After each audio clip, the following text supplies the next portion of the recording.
Rada mahal sih ini.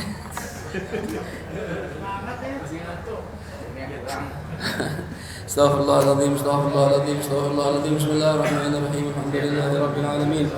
Hamdan yuwaffi ni'amahu wa yukafi mazidah. Ya Rabbana lakal hamdu kama yanbaghi li jalali wajhika wa li'azimi sultanik. Subhanaka la nuhsi thana'an 'alayka anta kama athnayta 'ala nafsik. ولك الحمد حتى ترضى ولك الحمد إذا رضيت ولك الحمد بعد الرضا. اللهم صل على سيدنا محمد في الأولين وصل وسلم على سيدنا محمد في الآخرين وصل وسلم على سيدنا محمد في كل وقت وحين وصل وسلم على سيدنا محمد في الملأ الأعلى إلى يوم الدين وصل وسلم على سيدنا محمد حتى ترث الأرض ومن عليها وأنت خير الوارثين. اللهم إنا نستحفظك ونستودعك أدياننا وأبداننا وأنفسنا وأهلنا وأولادنا وأموالنا وكل شيء أعطيتنا. اللهم اجعلنا وإياهم في كنفك وأمانك وعياذك وجوارك من كل شيطان مريد وجبار عنيد وذي عين وذي بغ وذي حسد ومن شر كل ذي شر إنك على كل شيء قدير. اللهم جملنا بالعافية والسلامة وحققنا بالتقوى والاستقامة وأعذنا من موجبات الندامة في الحال والمآل إنك سميع الدعاء. اللهم اغفر لنا ولوالدينا وأولادنا وأحبابنا ومشايخنا وإخواننا في الدين وأصحابنا ولمن أحبنا فيك ولمن أحسن إلينا ولجميع المؤمنين والمؤمنات والمسلمين والمسلمات يا رب العالمين. وصل اللهم بجمالك وجلالك على سيدنا محمد وعلى آله وصحبه وسلم أجمعين وارزقنا كمال المتابعة له ظاهرا وباطنا في عافية وسلامة برحمتك يا أرحم الراحمين يا أرحم الراحمين يا أرحم الراحمين. بفضل سبحان ربك رب العزة عما يصفون وسلام على المرسلين والحمد لله رب العالمين. السلام عليكم ورحمة الله وبركاته.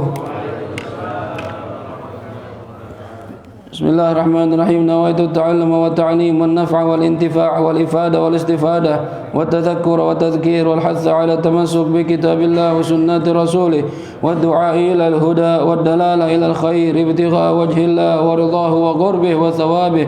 اللهم يا من مقاليد الأمور كلها بيده وإليه يرجع الأمر كله يا فتاح يا عليم افتح لنا فتحا قريبا يا فتاح يا عليم يا فتاح يا عليم يا فتاح يا عليم. اللهم أغننا بالعلم وزينا بالحلم وأكرمنا بالتقوى وجملنا بالعافية. اللهم ارزقنا فهم النبيين وحفظ المرسلين وإلهام الملائكة المقربين برحمتك يا أرحم الراحمين. ربي زدني علما ووسع لي في رزقي بارك لي فيما رزقتني واجعلني محبوبا في قلوب عبادك وعزيزا في عيونهم واجعل لي وجها في الدنيا والآخرة ومن المقربين يا كثير النوال يا حسن الفعال يا قائما بلا زوال ومدئا بلا مثال. فلك الحمد ولك المنة ولك الشرف على كل حال يا أول الأولين ويا آخر الآخرين ويا ذا القوة المتين ويا رحيم المساكين ويا أرحم الراحمين. صلى الله على سيدنا محمد وعلى آله وصحبه وسلم. الحمد لله رب العالمين. بسم الله الرحمن الرحيم. الحمد لله رب العالمين والصلاة والسلام على أشرف الأنبياء والمرسلين سيدنا ومولانا محمد وعلى آله وصحبه أجمعين. سبحانك لا علم لنا إلا ما علمتنا إنك أنت العليم الحكيم. رب اشرح لي صدري ويسر لي أمري واحلل عقدة من لساني يفقه قولي. Amma ba'd. Hadirin wal hadirat, segenap jamaah majlis ilmu Masjid Jami' Nurul Yaqin yang dirahmati Allah Subhanahu wa taala. Alhamdulillah, puji dan syukur kita panjatkan kehadirat Allah. Sampai pagi yang ke-26 ini kita masih panjang umur dalam sehat wal afiat. Masih diberi Allah taufik hidayah, masih mau memakmurkan masjid kita yang kita cintai dengan bangun malam ya qiyamul lail, dengan subuh berjamaah, dengan tarawihnya. Dan subhanallah, alhamdulillah kita masih mendawamkan tarawih hatam Quran. Ini malam udah masuk malam juz ke-26, lewat dikit bahkan kata Pepen tadi. Ya. Dan kita insyaallah di malam ke-29 akan menghatamkan Al-Quran yang kita baca bersama-sama dengan para imam-imam kita. Mudah-mudahan semua yang kita lakukan di bulan Ramadan, ibadah kita walaupun ada kurang-kurangnya, mudah-mudahan disempurnakan dan diterima oleh Allah Subhanahu wa taala. Amin ya rabbal alamin. Hadirin hadirat rahimakumullah. Ini sebenarnya bukan jadwal saya. Jadi saya akan membahas bukan kitab yang biasa saya baca. Ini tadi ada request dari DKM membahas masalah hal yang berhubungan dengan Idul Fitri. Ya, apa saja sunnah-sunnahnya. Sebenarnya ini kajian berulang tiap tahun, cuma memang perlu disampaikan, khawatir ada yang lupa gitu ya mengenai sunnah-sunnahnya. Dikatakan di sini babu sholatil idain, bab yang membahas tentang sholat Idul Fitri dan Idul Adha. Ya. Hukumnya Idul Adha apa sholat sunat ini? Hukmuha sunnatun. Hukumnya sholat Id baik Idul Fitri ataupun Idul Adha adalah sunnah. Ya. Bahkan katanya balhiya afdalun nawafil, dan dia merupakan sholat sunnah di antara yang paling afdal. Sholat sunnah di antara yang paling afdal adalah sholat sunat Idul Fitri dan Idul Adha. Ya, memang yang lebih afdal lagi sholat sunat yang mengiringi sholat fardu, yaitu rawatib, qabliyah dan ba'diyah. Ya, lalu sholat malam, tahajud, itu ya sholat afdal tuh. Begitu juga Idul Fitri, Idul Adha. Wa qila innaha fardu kifayah, bahkan ada pendapat sebagian ulama di mazhab kita yang mengatakan hukumnya enggak cuma sunnah muakkadah, tapi fardu kifayah. Kalau fardu kifayah berarti kalau satu kampung enggak ada yang sholat Id, rusak semuanya. Nah, itu ya. Tapi ini pendapat yang lemah, pendapat terkuat sunnah muakkadah. Sunnah yang sangat kuat kesunahannya yang Nabi enggak pernah tinggalkan. Jadi sunnah ada dua macam, ada muakkadah, ada ghairu muakkadah. Kalau muakkadah Nabi enggak pernah tinggalkan, la safaron wala hadaran, baik lagi safar ataupun lagi mukim Nabi enggak pernah tinggalin. Itu namanya muakkadah tuh. Ya. Kalau rawatib itu yang muakkadah 2 rakaat sebelum zuhur, 2 rakaat sesudah zuhur. 2 rakaat sebelum maghrib, sesudah maghrib, 2 rakaat sudah isya, 2 rakaat sebelum subuh. Ini muakkadah. Nabi enggak pernah tinggalin. Bahkan dalam satu riwayat kata Rasulullah, yang dalam sehari mengerjakan salat sunat 12 rakaat, maka Allah bangunkan buat dia rumah di surga. Jadi qobliyah, ba'diyah jangan sampai tinggalin. Ya. Bahkan dalam satu riwayat ada namanya salat sunat zawal. Ya, 4 rakaat sebelum zuhur. Nah, ini bisa digabung sama qobliyah zuhur 4 rakaat. Jadi kalau salat qobliyah zuhur 4 rakaat, niatin usolli sunnatul qobliyatul zuhri ma'a sunnatil zawal 4 rakaatin. Ini kata Rasulullah, yang salat zawal 4 rakaat sebelum zuhur, 4 rakaat sudah asar, 4 rakaat sebelum zuhur dan 4 rakaat sesudah zuhur. Kalau sesudah ba'diyah berarti ba'diyah zuhur. Ini diberi pahala sejumlah rambut yang ada di kepala orang kafir. Berapa banyak orang kafir? Rambutnya satu orangnya banyak banget. Ya. 4 rakaat sebelum zuhur tuh. Qabliyah zuhur digabung sama sunat-sunat zawal.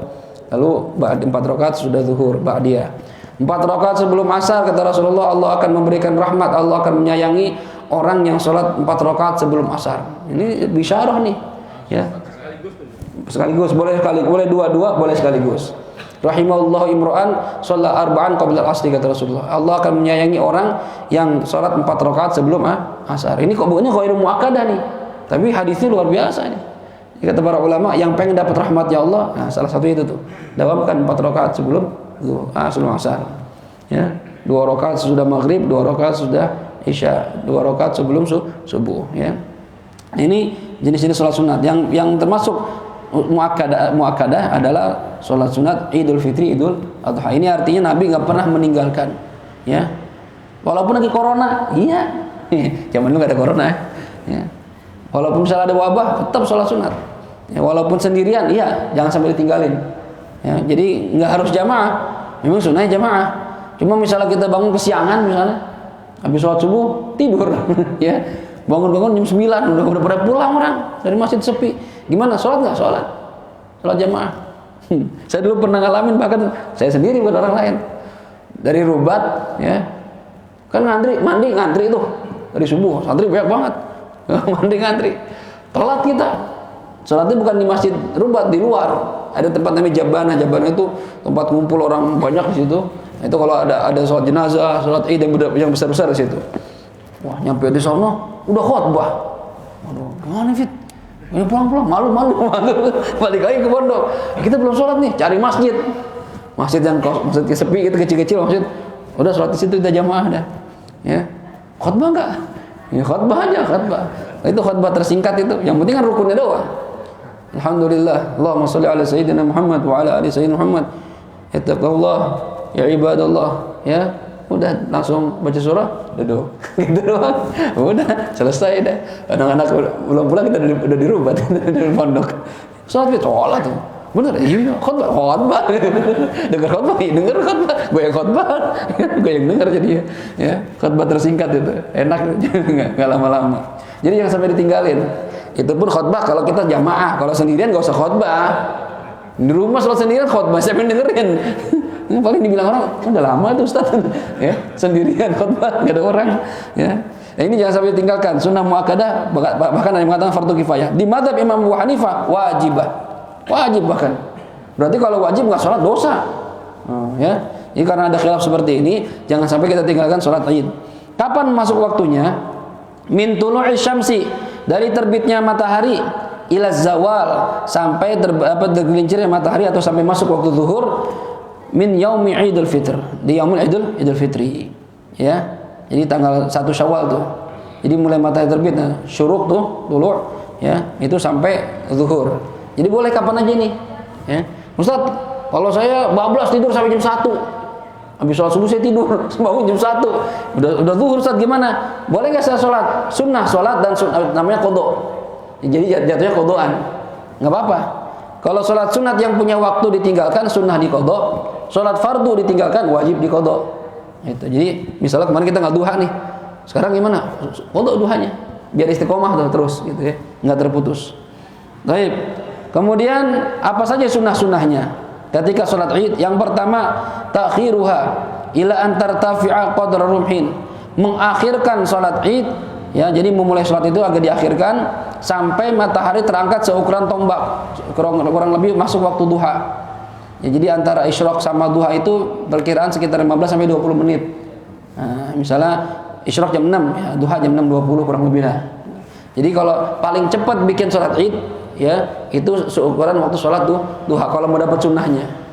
Boleh juga misalnya isyraq jam 6 langsung bikin boleh, cuma sunnahnya nggak begitu, sunnahnya diakhirkan, ya. Jangan sampai terburu-buru dan untuk memberikan kesempatan orang yang belum datang, pagi namanya, ya. Yang pertama. Yang kedua sunnahnya fi'luha bil masjid, dikerjakan lebih afdal di masjid. Ini tasa'a kalau memang cukup masjidnya untuk jamaah. Nah ini sekarang katanya, atau benar atau enggak, isunya Menteri Agama kita menyarankan sholat di rumah aja katanya. Benar ya? Ada info begitu, benar nggak sih? Nah, kalau lapangan gubernur tuh, Anies nggak nyaran di rumah, cuma boleh di lapangan. Ya, kalau menterinya kita lebih dahsyat lagi, di rumah aja gitu. Ya, saya dapat jadwal khutbah di sini. Khutbah siapa ya? Yang khatibnya? Hah? Bapak? Oh iya. Nah, saya dapat jadwal di tempat lain. Saya tanya semalam, gimana tetap sholat? Sholat aja Ustaz. Itu ada peraturan? Ah, saya pasang badan. Ya, mantap bilang nih. Oke, begini nih. Ya, kalau gini kita khutbah juga berani. DKM nggak takut-takutan. Ya, dilarang, ada aja nih. Udah 2 tahun corona masih begini juga. Ya, jadi yang afdal itu di masjid. Karena Nabi sholat Idnya di masjid. Kalau memang muat, kalau nggak muat, nah di selain masjid. Masjidnya kecil Ustaz. Gimana kalau di lapangan? Boleh di lapangan. Kalau emang nggak cukup, boleh di lapangan. Ya, di tempat apapun, parkiran boleh. Ya.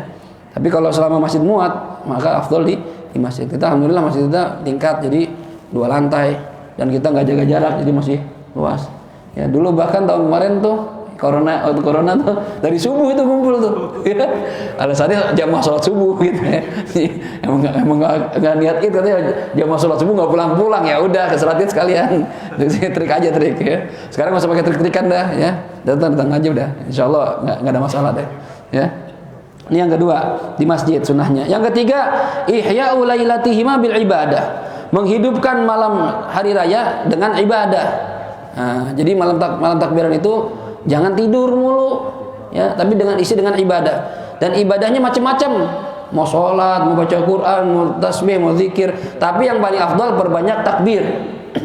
Takbir yang sudah warid ya dari Rasulullah SAW, dan semua kita dari kecil udah hafal.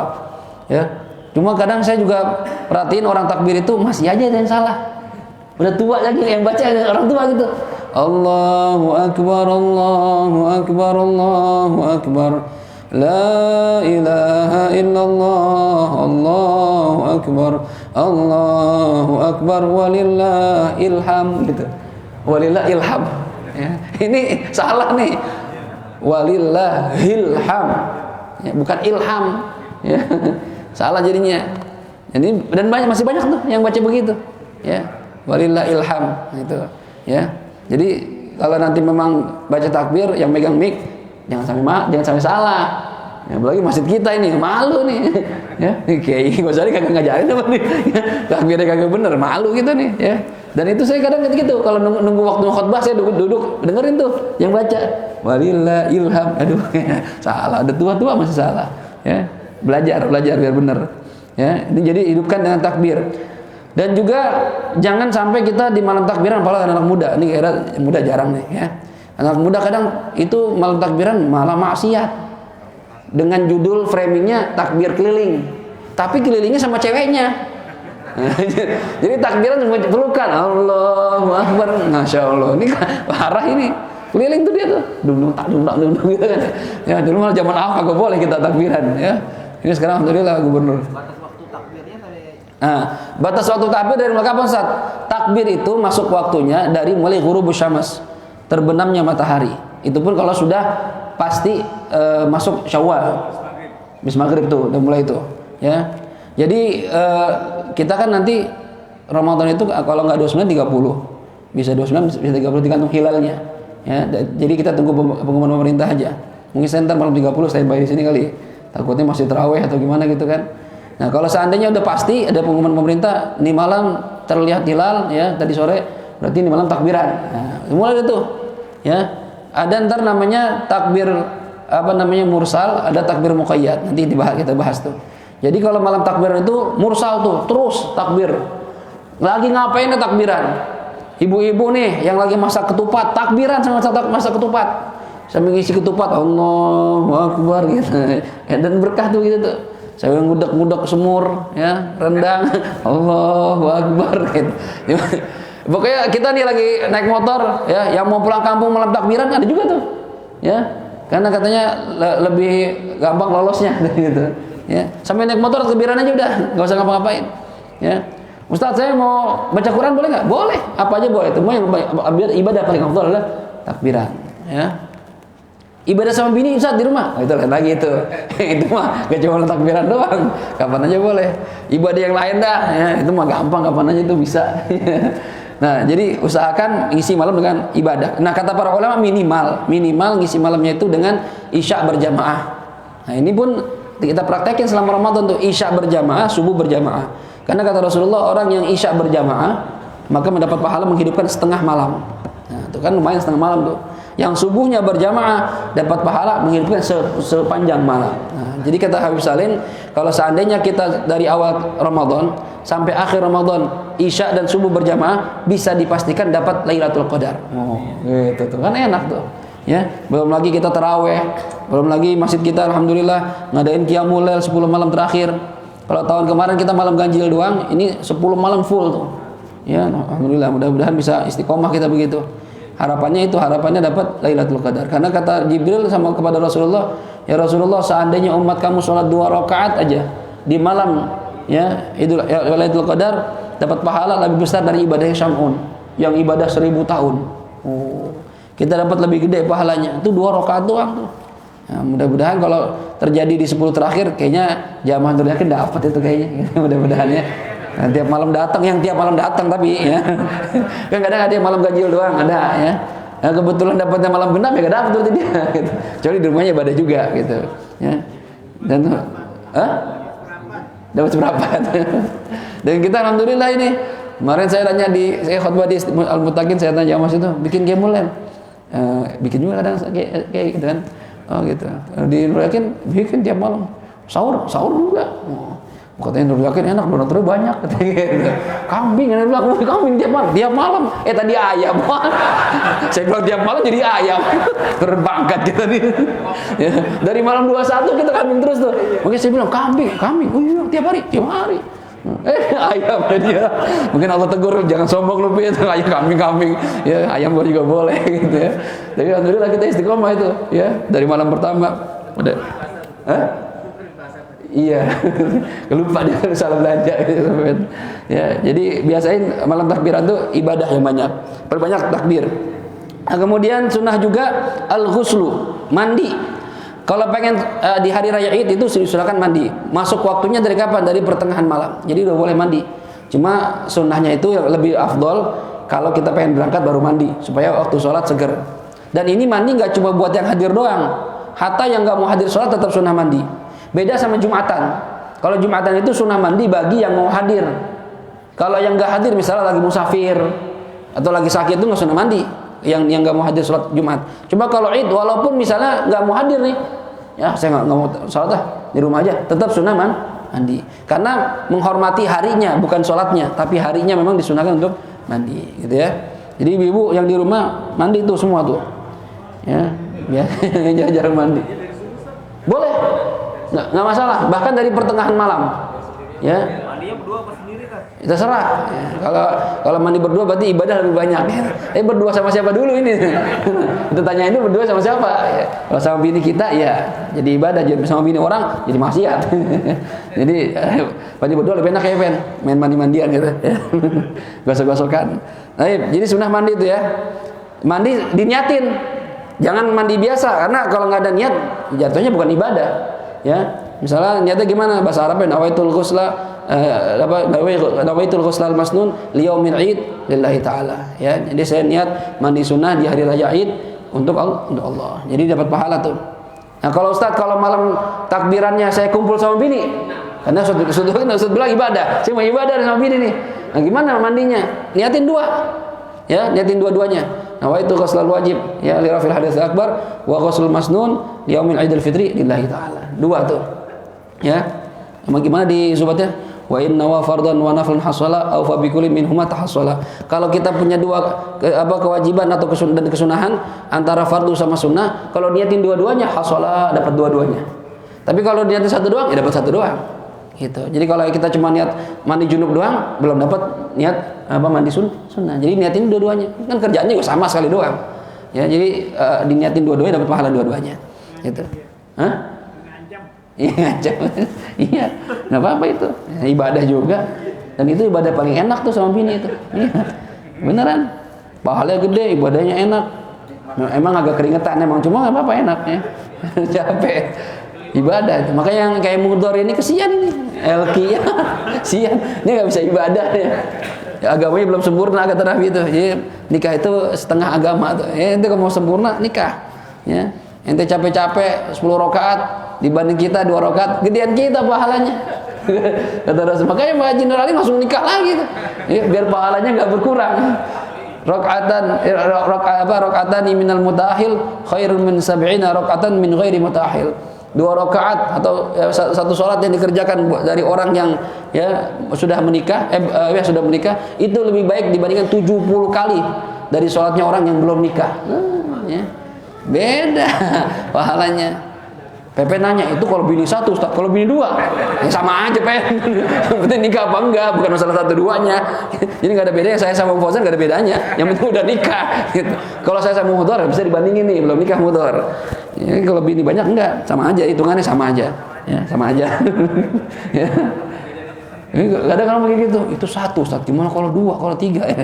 Enggak, hadisnya enggak begitu, sama aja. Pokoknya nikah apa belum gitu aja udah. Ya, dia sunnahnya mandi. Kemudian sunnah berikutnya at-tatayyub wa tazayyun. Pakai parfum. Pakai minyak wangi. Ya, jadi beli minyak wangi. Ki, udah punya minyak wangi belum? Beli yang mahal, ya. Di mall itu, tapi jangan pakai ini ya, alkohol karena khilaf, walaupun ada yang membolehkan. Saya pernah lihat Habib Salim pakai juga. Cuma masalah parfum alkohol itu khilaf.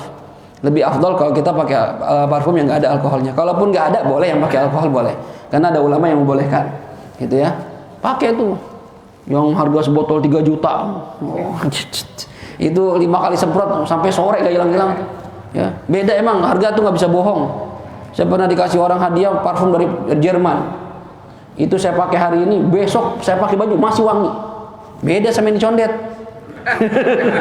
Pakai nih, siang udah hilang, nggak ada baunya. Ya, kalau yang mahal-mahal, masya Allah, nggak tahu gimana bedanya itu. Ya, emang. Iya, rata-rata alkohol emang. Kuat, masya Allah. Ya, itu yang di mall sebotol 2 juta. Wah, kita mikir-mikir kalau 2 juta dibagi boleh beli kan, mikir-mikir kita. Ya. Ini pakai parfum tuh. Kalau nggak punya yang mahal ya yang biasa aja, parfum. Yang penting dia pakai parfum. Niatin ketika pakai parfum ittiba bin Nabi Muhammad SAW. Niatin ngikutin Nabi karena ini kan sebenarnya perkara biasa. Cuma kalau diniatkan ittiba Nabi ngikutin sunnah jadi dapat pahala. Ente nyemprot parfum nggak niat nggak dapat pahala. Ente pakai parfum niat dapat pahala. Itulah membedakan antara apa ibadah sama adat ya dengan niatnya. Niatin ngikutin Nabi Muhammad. Wa tazayyun dan berhias diri. Bukan make upan maksudnya ya. Berhias diri pakai baju yang bagus.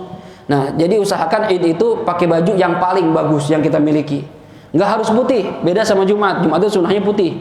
Cuma kalau Id, kalau putihnya yang paling bagus ya pakai putih. Cuma kalau ada yang lebih bagus dari putih, pakai itu warna apa aja. Pink Ustaz, ya pakai pink nggak apa-apa. Cuma kan tadi Id pakai pink ya. Seandainya ada orang begitu, boleh pokoknya yang terbaik. Makanya orang tua kita kan, kita dari kecil dibiasain Lebaran itu beli baju baru. Nah, sebenarnya itu nggak harus baju baru sebenarnya. Ya, tapi karena disunahkan pakai baju yang terbaik biasanya kan yang baru. Nah, beli baju baru gitu. Nah, itu udah pada beli baju baru belum? Nah, yang belum beli dah ya. Oh, belum juga tuh. Ibu-ibu belum katanya.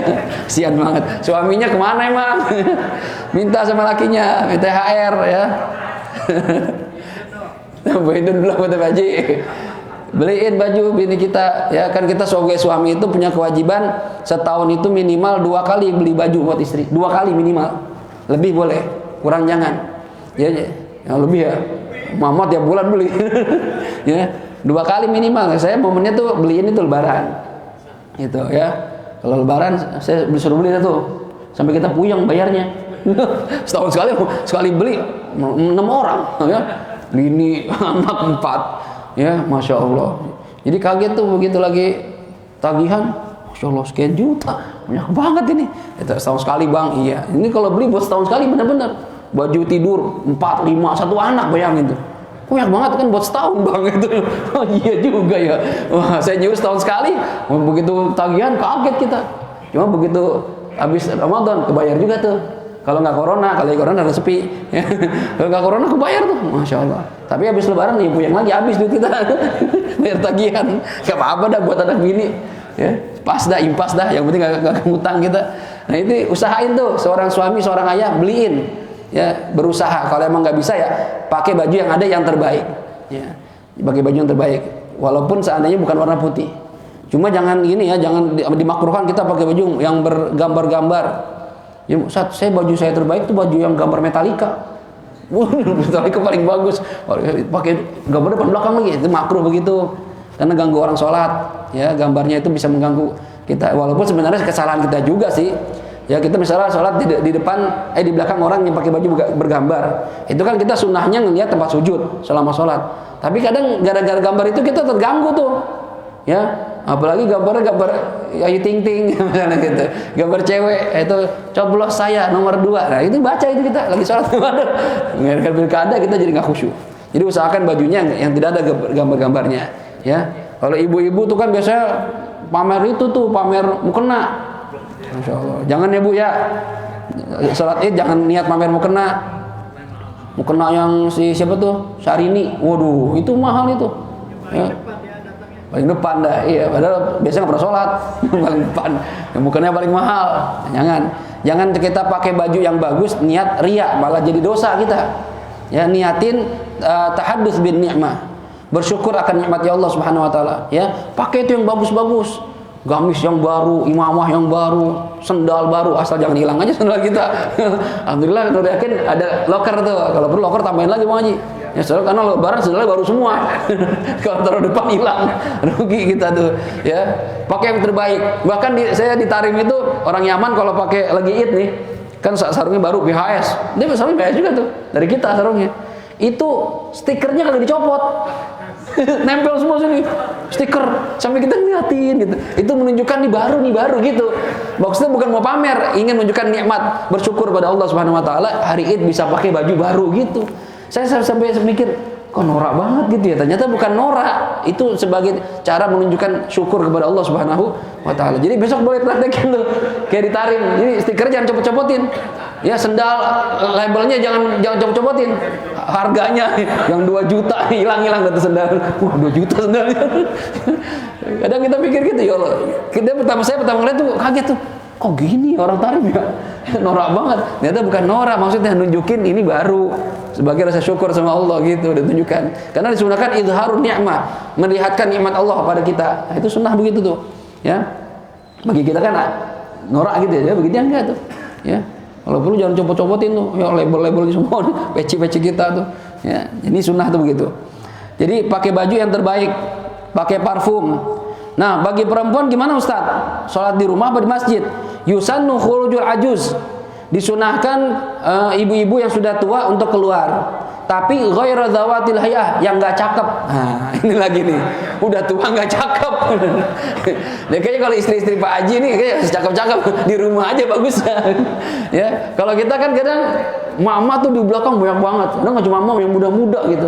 Jadi kita mau ke masjid itu ngeliat cewek dulu, cakep-cakep nih, gitu. Itu sunahnya kalau ibu-ibu perempuan, itu sunahnya yang ke masjid itu yang udah tua, yang nggak cakep. Karena ada juga tua cakep, ada juga. Ya banyak. Kalau emang orang-orang kaya itu kan perawatan dia beda sama orang-orang susah kulitnya. Ya, orang-orang kaya dia sering di masker, ya biar kata tua masih kinclong. Saya pernah ketemu Vena Melinda. Vena Melinda kan udah di atas 50 umurnya, ya kan udah tua ibaratnya. Tapi cakep. Saya bilang, Dek, itu artis ya, Dek? Yang mana, Bang? Itu ya, Vena Melinda. Si cakep ya? Dasar laki-laki. Gitu. Wah, salah lagi saya. Ya. Masih cakep. Kenapa? Perawatan hadirin. Orang kalau punya ini tuh, gampang. Ya. Beda sama mbak-mbak yang di pasar. Ya, 40 udah kicut. Udah jelek gitu ya. Kucel mukanya. Orang-orang kaya kinclong-kinclong. Ya. Hati-hati dah kalau jalan di mall tuh, ya saya kan nggak ada ngeri, apalagi sama bini, wah salah komentar juga ada di komplain mulu, cemberutin. Iya, ketemu siapa waktu itu, Alexa mengaji, Alexa kan cakep tuh, waduh Alexa tinggi lagi, kayak bule, emang kayak bule gitu. Saya bilang, Dek, artis Dek, nah gitu kan, mana tuh, Alexa ya, oh kamu tahu, iya cakep, aslinya ya sebelah gitu kan, dasar kamu nih, sama bini masih ngeliatin perempuan lain, gitu. Ya enggak, maksudnya cakapan aslinya deh, udah cemberut langsung cemberut. Waduh, saya salah nih. Ya. Iya, kalau lagi beli baju lebaran tuh, emang saya malas banget kalau Ramadan. Saya bilang kalau beli baju lebaran jangan Ramadan dah. Sebelum Ramadan. Mau punya duit, Bang? Yang gesek-gesek aja dulu, gesek dulu. Ntar Ramadan lunas, saya bilang gitu. Itu. Jadi kita komentar sama jalan sama ini, komentar salah. Kita bilang cakep, dia marah. Wah, saya belajar jangan ngomong cakep kalau gitu nih. Ya, udah dah. Jalan lagi. Terus ketemu artis lagi tuh, siapa? Cakep lagi. Bang, tuh artis lagi, Bang, gitu kan. Oh iya, cakep nggak, Bang? Ada cakep nih. Saya udah tahu kemarin. Oh, dia bilang cakep, dia marah nih. Ah, biasa aja. Bohong kamu gitu. Aduh, coba salah saya bilang nih. Ini gimana? Saya bilang cakep salah, saya bilang bohong. Nggak cakep. Ya biasa aja. Dia marah juga, udah bohong. Wah, saya. Yang ketiga itu tuh akhirnya tuh ketemu lagi. Cakep nggak, Bang? Ah, saya bilang gini. Ya, kalau saya bilang nggak cakep, bohong lagi saya nih kan. Saya bilang, cakep Dek, cuma cakapan kamu sih, gitu. Apa jawabnya? Gombal kamu gitu. Aduh, repot banget sama bini dah. Aduh, jadi bener gimana perempuan mau dijawab gimana? Kita jujur salah, bohong salah. Kagak, nggak cuma cemberutnya kagak kita cemberutnya, dicuekin itu kita. Nah diem aja dah, jangan komentar sama bini. Nah ini, jadi usahakan perempuan yang keluar ke masjid itu yang udah tua dan udah nggak cakep. Ya, kalau saat itu pun katanya bisyabin bazila, dengan baju yang biasa-biasa aja, jangan baju yang ngejreng, mentereng, jangan. Tapi kan kenyataannya nggak gitu. Perempuan tuh kalau keluar salat itu, make upan, parfumnya, ya, mukenaan yang baru, gitu. Ya, ya gimana kalau perempuan keluar ke masjid Ustaz? Ya katanya kalau yang masih perawan, ya atau yang masih cakep, ini makruh, nggak haram sih, makruh aja. Jadi kalau tanya, bagusan mana sholatnya, di rumah apa di masjid? Di rumah aja kalau perempuan.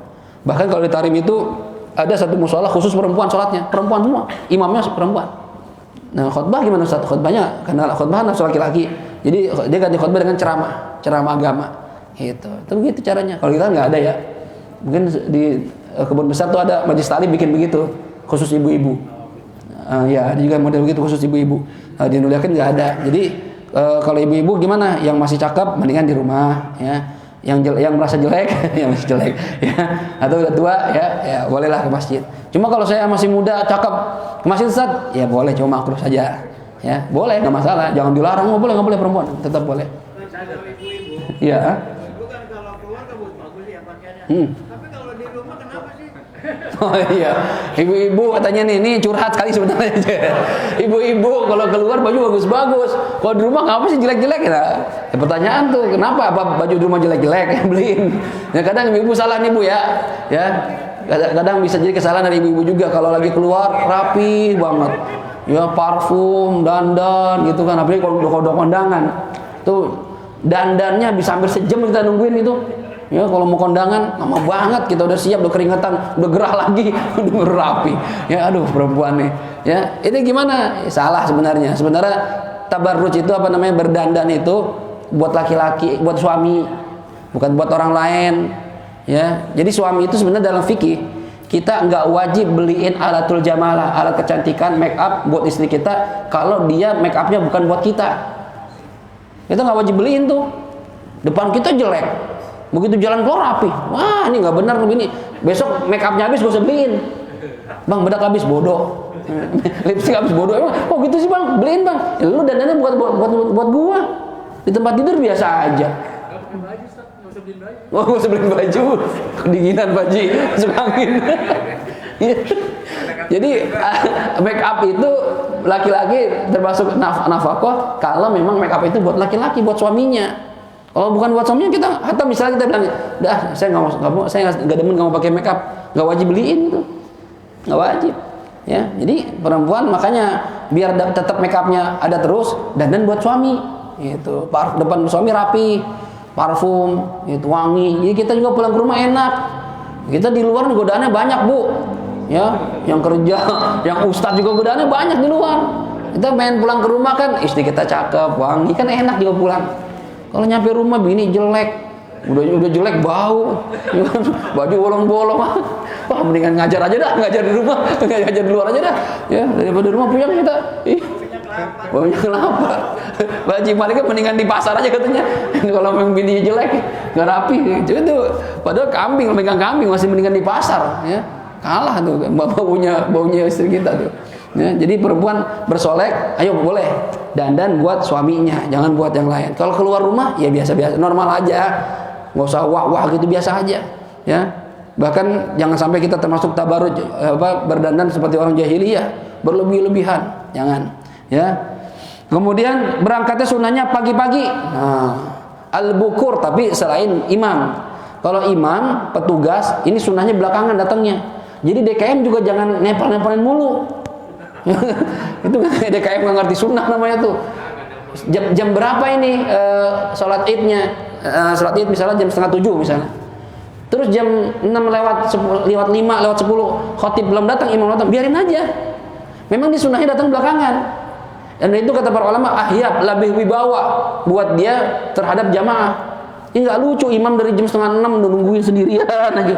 Ngapain nungguin jamaah? Nggak lucu tuh. Nabi nggak pernah begitu. Jadi jamaah sahabat tuh kumpul dulu. Begitu Nabi keluar, nah baru kelihatan, oh ini imam kita nih, ini khatib kita nih. Jadi sunnahnya begitu.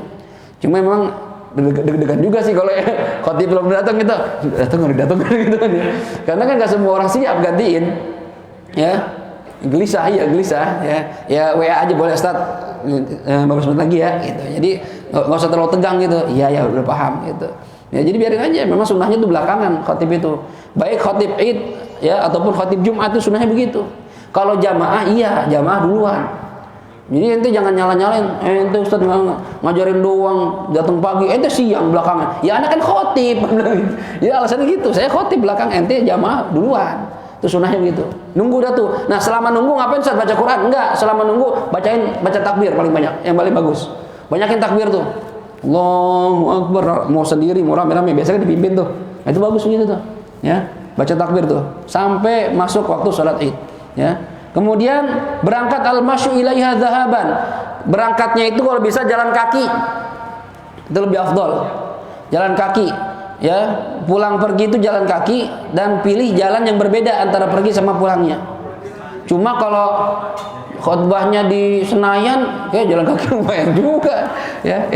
Ini kalau memang tidak takut terlambat, ya, nggak takut terlambat, kita afdalnya jalan kaki. Pondok Pinang, jalan kaki dia. Ya. Apalagi khutbah di Bintaro, ya. Kayak sih saya juga nggak gitu juga naik mobil, kalau saya naik motor, kan jauh. Ya, selama mampu, apalagi yang rumahnya dekat-dekat, ya nggak usah naik motor dah. Yang parkir juga ribet, ya. Yang kalau masih bisa jalan-jalan. Dan usahakan jalannya berbeda antara pergi sama balik. Dan jalan pergi lebih jauh dibandingkan jalan baliknya. Itu afdal gitu. Karena tiap langkah itu dihitung tuh pahala tuh. Ya, pahalanya gede. Dan juga kata para ulama, kalau sebagai seorang ulama jalannya jauh itu bisa ketemu orang-orang yang memberi nanya masalah hukum agama sambil jalan. Gitu. Jadi usahakan jalan berangkat lebih jauh. Nah, kayak model PPN ini kan dia dekat nih. Muter sono pen. Muter dari sini. Iya. Hah? Iya, nyamper Bang Yos itu nyamper dari sini. Bang Yos nyamper PPN. Betul lagi. Ya. Hidup baru. Jauh banget. Sunnahnya pokoknya jalannya beda. Itu ya, sunnahnya begitu. Nah, kemudian jalannya juga jangan terburu-buru sama seperti sholat Jumat. Santai. Jalannya pelan-pelan dan jangan banyak ngomong. Ya, jangan banyak ngomong tapi berbanyak takbir. Sambil jalan takbiran tuh. Kita bawa anak buat sama istri, takbir Allahu Akbar tuh sambil jalan tuh. Ya, sampai masuk masjid. Nah, kemudian nanti ketika masuk masjid, ya, di dalam perjalanan itu kalau sebagai ahli ilmu bisa menjawab pertanyaan kalau ada orang bertanya masalah agama, dan juga sedekah. Karena sedekah yang afdal itu pagi dan di awal hari dan awal malam. Nah, jadi dapat doa dari malaikat. Jadi bawa duit, ya, kalau ada orang minta-minta yang susah sedekahin. Atau misalnya di masjid tuh kan suka ada tromol, ya, itu masukin duit situ. Biasanya begitu tuh, biar harta kita berkah jadinya. Kemudian sunnah berikutnya ta'jil sholatul nahar fi awal waktiha. Ini kalau sholat Id, ya, kita bahas Idul Fitri yang dilaksanakan. Kalau Idul Adha itu sunnahnya takhir sholat Idul Fitri. Idul Fitri itu sunnahnya diakhirkan, ya, sampai matahari terangkat seukuran 2 tombak. Ya, kurang lebih waktu duha lewat sedikit tuh. Kenapa tujuannya? Supaya orang memiliki waktu yang cukup untuk bayar zakat fitri atau zakat fitrah.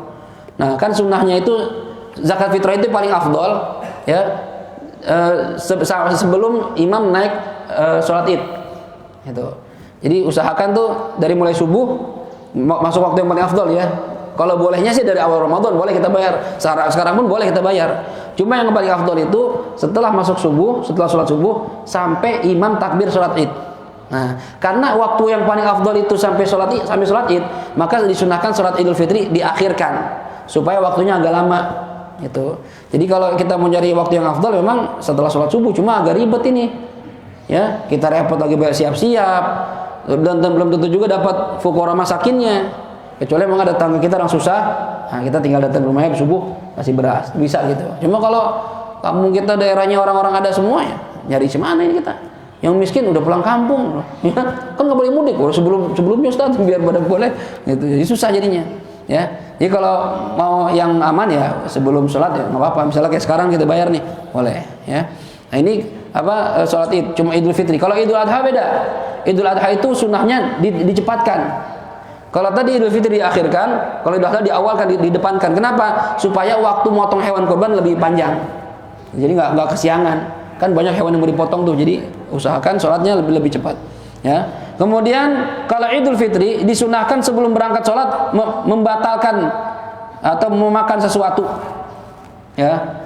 Jadi untuk membedakan antara Ramadan dengan Syawal, kita sebelum berangkat habis subuh makan yang ringan aja, ya, kurma yang afdol, makan kurma. Jadi kita tuh tidak sedang kondisi puasa, udah makan. Untuk membedakan ini Syawal, kemarin Ramadan.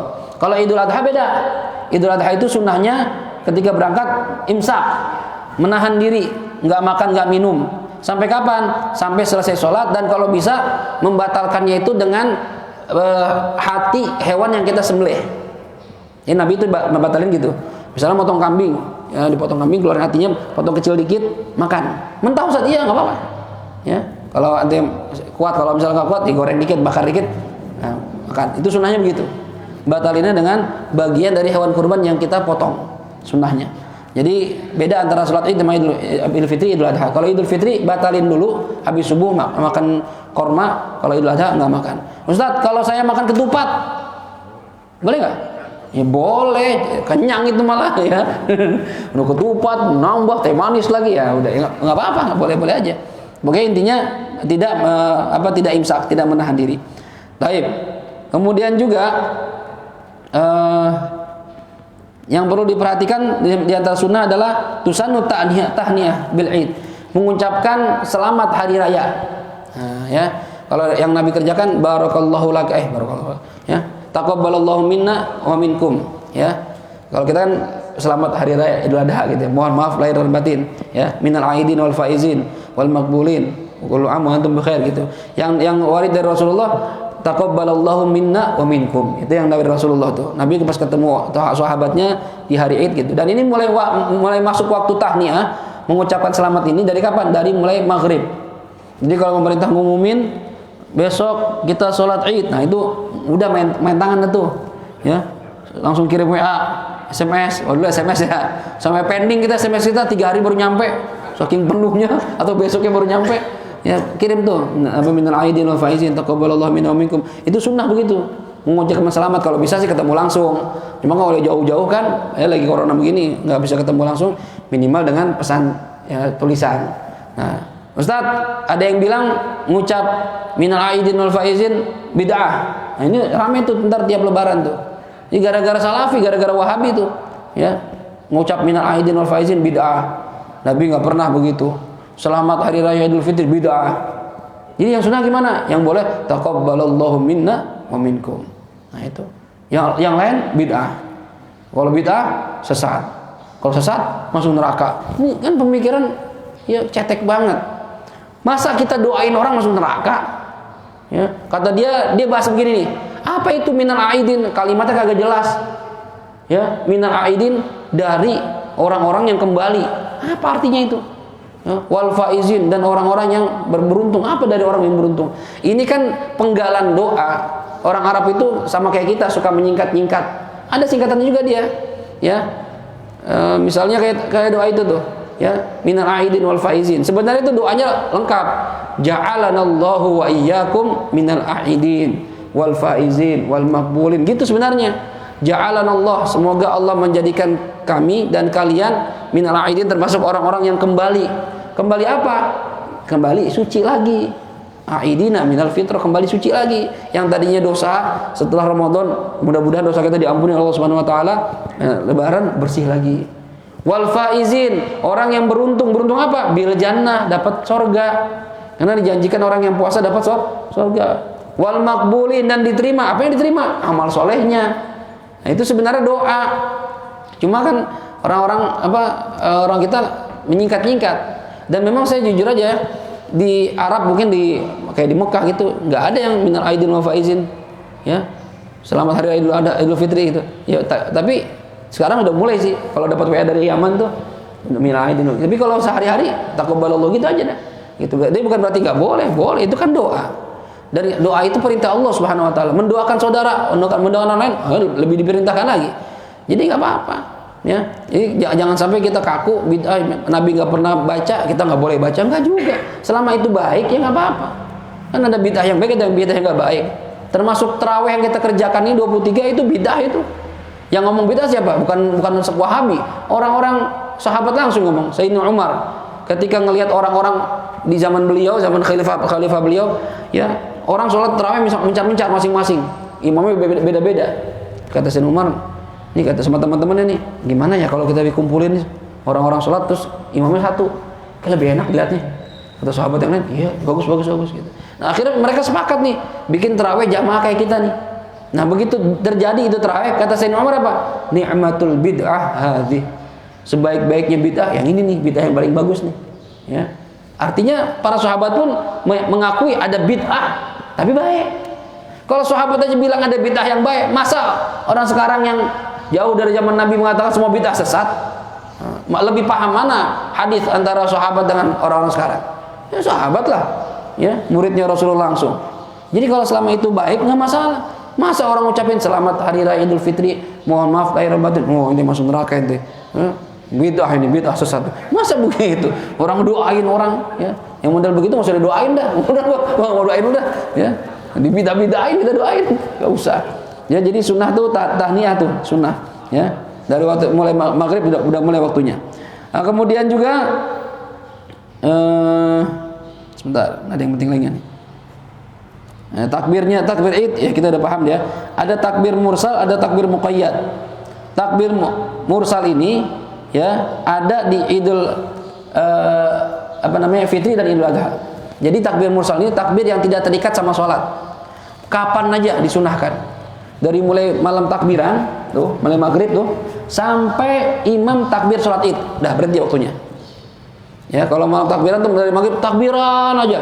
Sampai kapan ini? Sampai imam sholat Id. Allahu Akbar, udah berhenti, udah habis waktunya dah. Jadi nggak sunah takbir lagi. Makanya nanti beda antara Idul Fitri sama Idul Adha. Kalau Idul Fitri hanya ada takbir mursal, kalau Idul Adha ada namanya takbir muqayyad. Apa itu muqayyad? Muqayyad itu takbir yang disunahkan setelah sholat, baik sholat fardu ataupun sholat sunnah, baik jamaah ataupun sendirian. Dan ini mulai masuk waktu kapan? Subuh tanggal 9 Zulhijjah. Di bulan Syawal nggak ada. Ini khusus takbir bulan Zulhijjah. Jadi tanggal 9 hari Arafah tuh subuh udah mulai takbir tuh habis sholat. Ya, terus sampai kapan? Sampai asar tanggal 13 bulan Zulhijjah. Setiap habis sholat takbir, habis sholat takbir. Nah makanya nanti kalau sholat Id nih, berarti ini nih DKM ter nih harus ngerti. Kalau nggak ngerti ntar malu nih, ya gak? Gurunya nggak ngajarin cangka. Ya. Nanti ketika imam selesai salam sholat Id nih, Assalamualaikum warahmatullahi, Assalamualaikum warahmatullahi. Karena ini Idul Fitri nggak sunnah takbir lagi. Langsung imam siap-siap naik mimbar khutbah. Tapi kalau Idul Adha sunnah. Begitu Assalamualaikum warahmatullahi langsung Allahu Akbar, Allahu Akbar. Kenapa? Karena takbir muqayyad itu disunnahkan setelah sholat sampai tanggal 3, asar tanggal 13. Itu bedanya di situ. Ya. Saya dulu pernah Idul Adha khutbah di satu masjid. Saya naik DKM. Ini habis sholat takbir apa langsung? Langsung ya Ki. Oh, langsung. Kan mau khutbah ya sunnahnya takbir dulu. Jadi banyak orang yang ngerti. Dipikir udah nggak sunnah lagi. Ternyata sunnah beda. Idul Fitri sama Idul Adha. Jadi usahakan setelah imam sholat kita nanti Idul Fitri nggak usah takbir lagi. Takbirnya sebelum imam sholat. Nah ini mungkin hal-hal yang berhubungan dengan sholat Id. Ya. Kalau kegiatan yang tradisi kita bagi-bagi angpau itu bid'ah tapi baik. Sedekah namanya bid'ah itu. Ya. Nggak ada. Di kita tuh bagi-bagi duit. Ya, jadi yang udah nikah tuh nyiapin duit. Bang Omar udah nuker duit bang. Ya, nah ini juga perhatiin nih masalah nuker duit. Di pinggir-pinggir Pondok Indah itu kan suka ada pinggir jalan tuh duit baru. Ya, ini jangan sampai akadnya salah ya. Kalau akadnya salah jadi riba ntar nih. Ya, kita kan nuker duit 100.000 sejuta. Ya, yang merah ya, tuker sama yang 10 ribuan gitu kan ya. Nah itu jangan sampai akadnya kita beli, jangan beli bang. Duitnya saya beli bang. Beli duit dengan duit ini harus dengan kadar yang sama. Sejuta ya sejuta, gopek ya gopek. Tapi kan prakteknya enggak. Sejuta jadi 1.050.000 misalnya gitu, 1.100.000 atau 1.050.000. Berarti ada lebih. Nah lebihnya ini riba nih. Dalam jual beli nggak boleh ada begini nih. Apalagi ini kan masalah nakad uang nih, nggak boleh lebih itu. Dan sama lagi sama-sama rupiah. Beda kalau kita beli dolar, nah itu lain. Ya, karena beda jenis, ini sama-sama jenisnya, sama-sama rupiah. Jadi gimana akadnya? Akadnya bisa dengan cara yang pertama, ente jangan beli, ya, ente dengan cara hibah. Bang, saya beli, misalnya akadnya beli duit yang gopay itu yang 5 ribuan tuh, misalnya. Berapa tuh bang? Misalnya dibilang 550 misalnya. Ya udah bang, saya beli dengan harga 500.000. Abang ngasih saya 500.000, saya ngasih 500.000. Nah, kan saya mau nyari untung Pak Ustaz. Saya nggak untung dong. Nah, ntar biar untungnya gimana? Nggak usah beli yang gopay, ntar saya hibahkan saja. Nah, jadi bilang tetap akadnya saya beli 500.000 dengan 500.000. Udah selesai nih. Ini 50.000 buat hadiah buat ente. Hadiah, itu boleh. Atau sedekah buat ente, boleh. Ya. Jadi jangan beli 500 ngasihnya 550. Nah, ini jadi riba jatuhnya. Ya, nggak boleh itu begitu. Atau misalnya kita beli, ya saya beli duit 500.000 dengan 500.000 gopaynya ini ujroh bayaran ente karena capek ngantri, Anda kan nggak pengen ngantri, nah itu ujroh namanya, boleh. Jangan ongkos capek ibaratnya gitu dah, ya. Bayaran dari kita. Kalau kita belinya 500 dengan 5,5, kita praktek riba namanya itu, jadi haram gitu. Ya kagak sah kita miliki itu duit. Ini jangan sampai tuh. Ini hal-hal yang kira-kira perlu diperhatiin ketika Idul Fitri. Dan sebenarnya nggak harus yang baru sih. Ya, cuma orang kita kan kalau baru beda, padahal jumlahnya sama juga. Mendingan mana ente 10.000 baru sama 100.000 yang lama? 100.000 harusnya. Yang mana, apalagi anak kecil demen yang baru. Beda kita, kayak kita yang baru megang beda. Seneng, ya masih wanginya beda. Jangan duit dulu, Jangan duit dulu, ya. Udah nggak laku. Jangan duit dulu. Ya kira-kira ada pertanyaan nggak masalah Id? Ayo, atau masalah puasa? Ya. Itu kan kalau Idul Fitri takbir mursal, setelah sholat nggak ada takbir lagi. Ya. Tapi khotib kan apa itu rukun? Apa mukadimahnya itu kan Allahu Akbar. Oh ya, ini saya nggak bahas karena itu khusus untuk khotib. Tapi kalau karena tanya saya jawab. Gini, disunahkan bagi khotib, sunnahnya seorang khotib itu memulai takbirnya, memulai khutbahnya yang pertama dengan 9 kali takbir. Memulai khutbah yang kedua dengan 7 kali takbir, dan usahakan itu sambung menyambung, ya. Allahu Akbar, Allahu Akbar, Allahu Akbar, Allahu Akbar, Allahu Akbar, Allahu Akbar, Allahu Akbar, Allahu Akbar, Allahu Akbar kabira. Itu sunnah begitu. Itu sunnah, ya. Dan itu takbir untuk khutbah, bukan takbir yang mursal atau muqayyad. Jadi itu beda. Itu khusus untuk khatib saja. Seandainya pun dia nggak baca takbir, sah nggak khutbahnya? Sah, karena sunnah doang. Apa? Bukan rukun. Rukunnya sama seperti khutbah pada umumnya. Hamdalah, sholawat segala macam itu sama. Cuma kalau takbir sunnah saja, ya. Jadi yang selain khatib itu nggak sunnah bertakbir lagi. Setelah sholat sudah cukup. Kecuali nanti sholat Idul Adha lain lagi itu. Setiap setelah sholat disunahkan. Ya. Apa perbedaannya tahadus bin nikmah sama riya? Karena tahadus bin nikmah itu kan kita memaklumatkan nikmat Allah. Apa bedanya dah? Bedanya apa? Antara tahadus bin ni'mah dengan riya, pamer, ya. Sebenarnya bedanya tuh semua tergantung hati, ya. Niatnya itu yang penting niat, ya. Ada orang menunjukkan, misalnya saya pakai sorban, ya. Saya pakai sorban. Kan yang tahu niatnya saya ini. Kenapa Ustaz Hafid pakai sorban mulu sih misalnya, atau pakai imamah mulu? Kalau orang yang ngerti sebagian bilang, ah sombong dia, pengen dibilang kiai itu, misalnya gitu. Gaya-gayaan masih muda pakai sorban, pakai imamah. Bagi orang lain begitu. Cuma bagi saya di hati saya, loh saya pakai imamah niat ngikutin Nabi kok. Ya. Saya pakai sorban niat ngikutin Nabi. Ente mau bilang apa terserah. Yang penting niat kita kan sama Allah. Nah, itu sama seperti tahadus bin nikmah dengan pamer, dengan riya. Orang pakai baju bagus ketika lebaran, niatnya apa ente? Ya, kalau kita niat bersyukur kepada Allah, ya, dikasih baju, dikasih rezeki, bisa beli baju bagus. Ya, kan memang disunahkan lebaran begitu, izharun ni'mah, menunjukkan nikmat, ya. Kalau perlu handphone gitu baru, jam baru, sempak baru semua, kacamata baru semua kalau bisa, ada duitnya, ya. Niatin tuh semua bersyukur pada Allah, menunjukkan nikmat yang Allah berikan pada kita. Itu niatnya yang tahu siapa? Di hati. Cuma kalau pamer beda. Pamer kita pengen orang lain ngelihat kita apa yang kita punya. Kalau tahadus bin ni'mah itu nggak ada, ya. Artinya kita ini menunjukkan kita apa lebih bagus bajunya dari dia, ya, dengan imamah ini saya dianggap ulama. Enggak ada. Kalau ada pamer itu beda. Pamer itu kita nunjukin nikmat ini tujuannya apa? Biar orang memuji kita. Artinya melakukan sesuatu itu karena orang. Itu bedanya. Kalau kita tadi tahadus bin ni'mah melakukan perintah itu karena Allah. Itu beda di situ. Sebenarnya poinnya di situ. Nunjukin, sama-sama nunjukin. Tadi nunjukin ke nikmat Allah, bajunya bagus, segala macam bagus, tapi niatnya karena perintah Nabi Muhammad SAW seperti itu, dan saya ingin bersyukur sama Allah. Itu doang niatnya. Cuma kalau pamer sama-sama nunjukin, tapi niatnya pengen dapat pujian dari orang, atau merasa supaya orang lihat, orang lain merasa nih baju gue lebih bagus nih, lebih mahal nih. Nah, itu namanya pamer tuh. Dan itu yang bisa bedain siapa? Orang yang niatnya itu. Nah, makanya tergantung niat itu. Makanya saya berkali-kali bilang pentingnya ngaji tasawuf itu di situ. Ya, jangan sampai kita ini amal kita bagus, tapi karena hatinya nggak benar, nggak ada nilainya di mata Allah Subhanahu Wa Taala. Ini dua orang yang sholat Id, dua-duanya pakai baju baru, niatnya beda-beda, entar hasilnya beda itu di akhirat. Ente niatnya izharun ni'mah, tahadus bin ni'mah, yang memperlihatkan nikmat Allah, anda niatnya pamer. Padahal sama-sama baju baru nih, itu yang satu dapat pahala, satu dapat dosa. Itu bedanya. Jadi perbedaan di mana? Tergantung niat ente ini buat siapa ngerjain.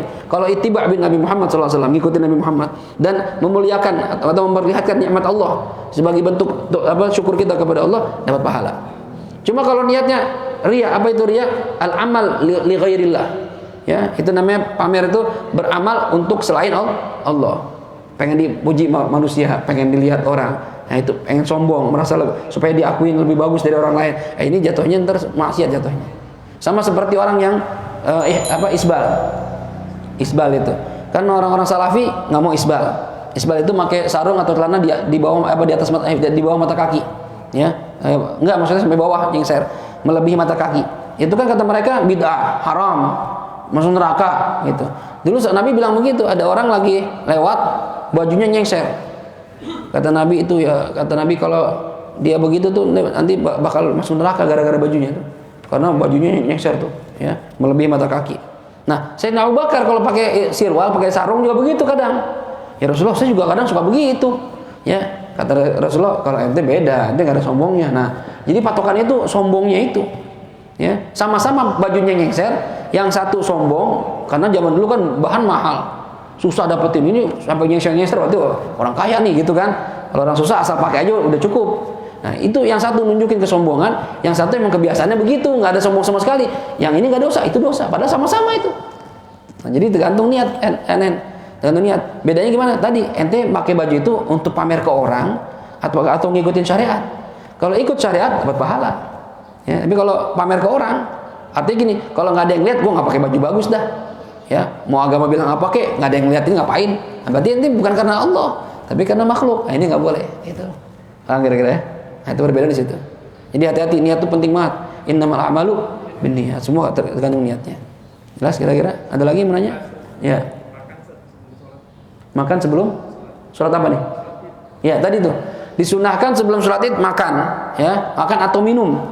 Artinya tidak seperti orang puasa, untuk membedakan Ramadan dengan bukan Ramadan. Yang paling afdol itu dengan kurma, ya, dengan rutop, sama seperti buka puasa. Jadi sebelum ke masjid makan rutop atau kurma 3 dah, ya. Mau minum teh ya boleh, silakan aja supaya bersih mulut kita atau kumur-kumur berangkat ke masjid, ya. Makanya saya bilang kalau ketupat ya boleh juga, ya nggak harus kurma. Kalau nggak punya kurma udah habis lah stoknya Ramadan, ya nggak apa-apa, ketupat dah. Yang penting artinya ketika berangkat sholat itu perut kita udah ada isinya, udah ngebatalin ibaratnya gitu, ya. Ada lagi? Ya, Bang.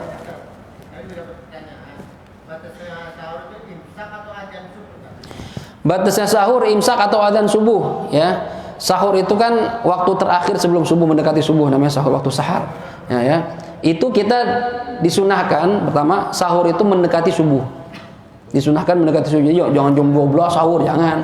Walaupun dapat pahala sahur, dapat pahala sahur, cuma sunnahnya itu mendekati subuh. Dan mendekati subuh itu disunahkan lagi, berhenti makan dan minum seukuran membaca 50 ayat.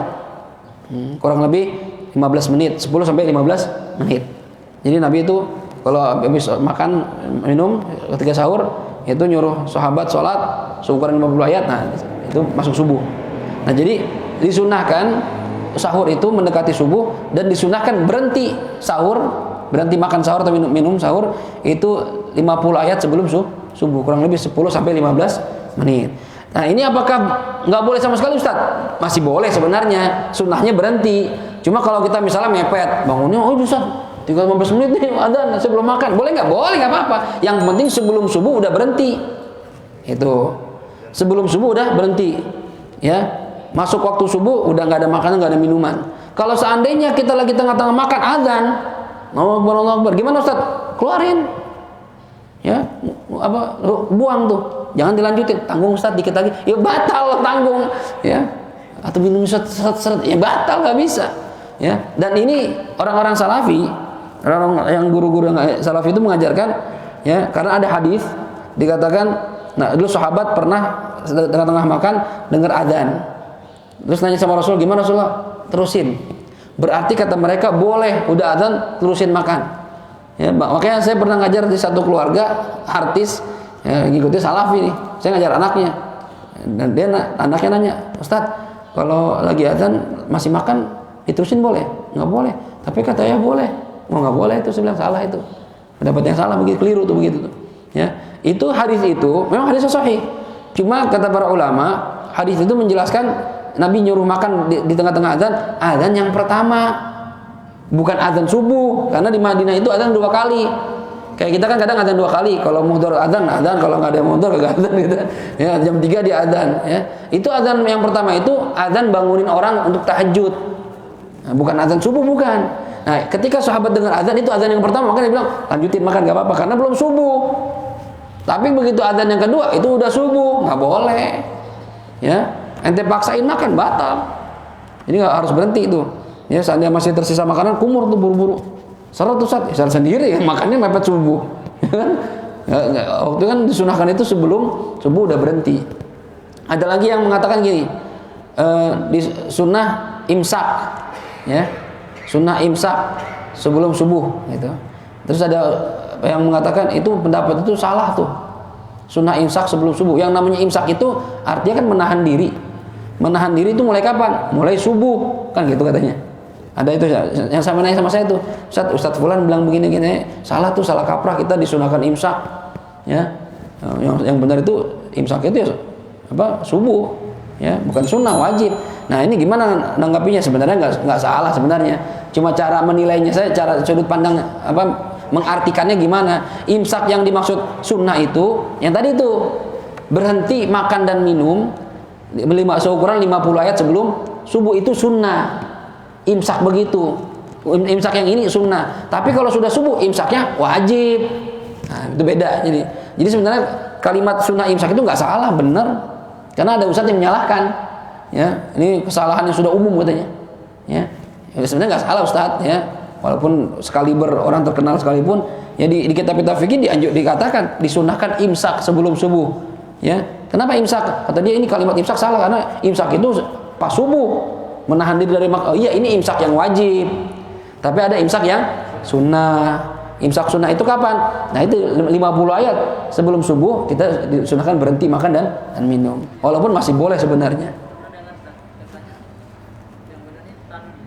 Ya, dia pakai bahasa tanbih, ya. Kalau ulama-ulama fikih kalimatnya sunnah imsak. Ya, ini enggak masalah. Perbedaan bahasanya sebenarnya, ya, perbedaan bahasa. Imsak kan sebenarnya menahan diri. Ya, menahan diri dari, maksudnya dari makan dan minum. Nah, makanya dikatakan sebenarnya itu bukan imsak, tanbih. Ya sama aja intinya tanbih kan juga menahan diri dari makan dan minum kan. Iya, ya ini juga intinya. Jadi nggak usah perlu disalahin. Ya, salah ini kesalahan yang sudah menyebar kesalahannya. Bahkan kesalahan di kita banyak itu, diantaranya misalnya kalimat yang sering saya katakan, kalimat bukan muhrim itu salah kaprah itu. Bukan muhrim. Muhrim itu orang yang sedang ihram haji atau umroh, yang lagi pakai baju ihram, itu muhrim namanya. Kalau itu Ustadz yang nggak boleh salaman perempuan, bukan mahram. Nah, cuma orang kita udah terlanjur dari dulu, bukan muhrim. Ya, sampai sekarang bukan muhrim. Ya udah, mau diapain lagi tuh? Nah, itu salah, baru harusnya dibetulin tuh salah tuh. Kalau masalah imsak wajib, imsak sunnah mah itu ulama juga udah nyebutin dari dulu, nggak masalah itu. Ya, kira-kira gitu. Ada lagi mau nanya? Ya, bentar.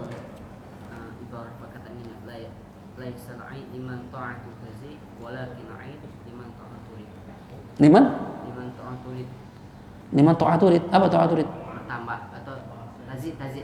Itu salah ibarahnya. Laisal 'id, itu kalimat Sayyidina Ali. Laisal 'id liman labisal jadid, walakinnal 'id liman ta'atuhu tazid, gitu kan? Nah, kenapa? Pertanyaannya apa? Itu apakah itu bertentangan yang tadi gitu? Oh, bertentangan apa enggak Ustaz? Sayyidina Ali dulu gini, lagi Idul Fitri, sahabat berangkat, pakai baju bagus segala macam, ya, makanan enak-enak. Sayyidina Ali biasa aja, gitu kan? Kondisinya memang Sayyidina Ali rezekinya, ekonominya enggak pas-pasan, gitu ya. Katanya para sahabat, ya, Imam Ali, bukankah sekarang Id? Kok antum biasa-biasa aja, gitu kan? Ekonomi orang beda-beda, ya. Cuma Sayyidina Ali enggak bilang begini, saya enggak punya duit, enggak bilang begitu, enggak, ya. Bagi saya, kata Sayyidina Ali, laisal 'id liman labisal jadid, walakinnal 'id liman ta'atuhu tazid.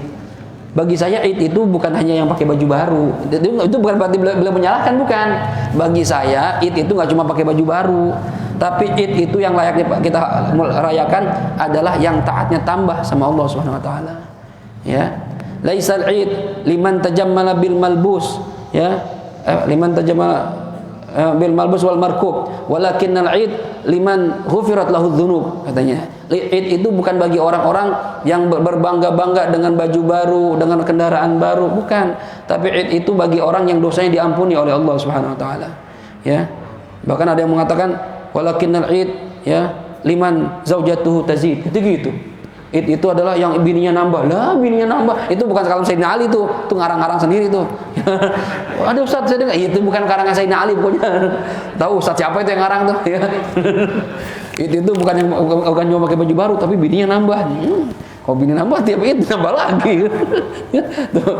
Jadi nggak ada pertentangan sama sekali sebenarnya. Itu menunjukkan Sayyidina Ali itu prioritas dia itu bukan hanya baju. Ya, bahkan kata Sayyidina Ali, setiap hari taat saya nambah sama Allah, berarti itu hari Id buat saya.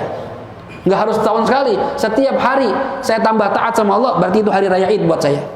Tapi setiap hari saya maksiat, itu bukan Id buat saya tuh. Ya, kerugian buat saya. Jadi, apakah bertentangan Ustaz? Tadi Ustaz bilang harus pakai baju baru, apa sunnah pakai baju baru? Nggak bertentangan. Beliau hanya menunjukkan Id, hakikat sebenarnya itu tuh taatnya tambah sama Allah. Buat apa kita pakai baju baru nih, tapi habis itu maksiat lagi? Ramadan udah cakep ibadahnya. Begitu hari raya pertama, semua cewek mana salaman. Ya, apa kabar? Ya, maksiat lagi, baju baru. Ya, enggak itu. Enggak puasa. Kan enggak boleh puasa hari pertama. Ya, jadi hati-hati itu. Jadi enggak bertentangan sama sekali. Itu hanya menunjukkan keilmuannya Sayyidina Ali yang tahu hakikat sebenarnya itu tuh bukan hanya baju baru. Kan orang ada yang syariat, ada yang hakikat, kadang begitu. Ya. Kayak cerita Nabiullah Musa yang kayak Ahmad Rusdi ngajarin tuh. Ya, Nabi Musa syariat, Nabi Khidir hakikat. Beda cara sudut pandangnya. Ya. Mungkin bagi orang-orang kita baju baru, cuma kalau saya enggak. Itu yang taatnya tambah sama Allah Subhanahu wa taala, gitu. Jelas kira-kira? Ada lagi? Ya. Oh ya. Ini mengenai puasa Syawal. Bagusnya mana nih kita untuk menghormati Sultan? Kita nggak langsung hari kedua. Oh ya. 6 hari atau kita tunda dulu. Ya.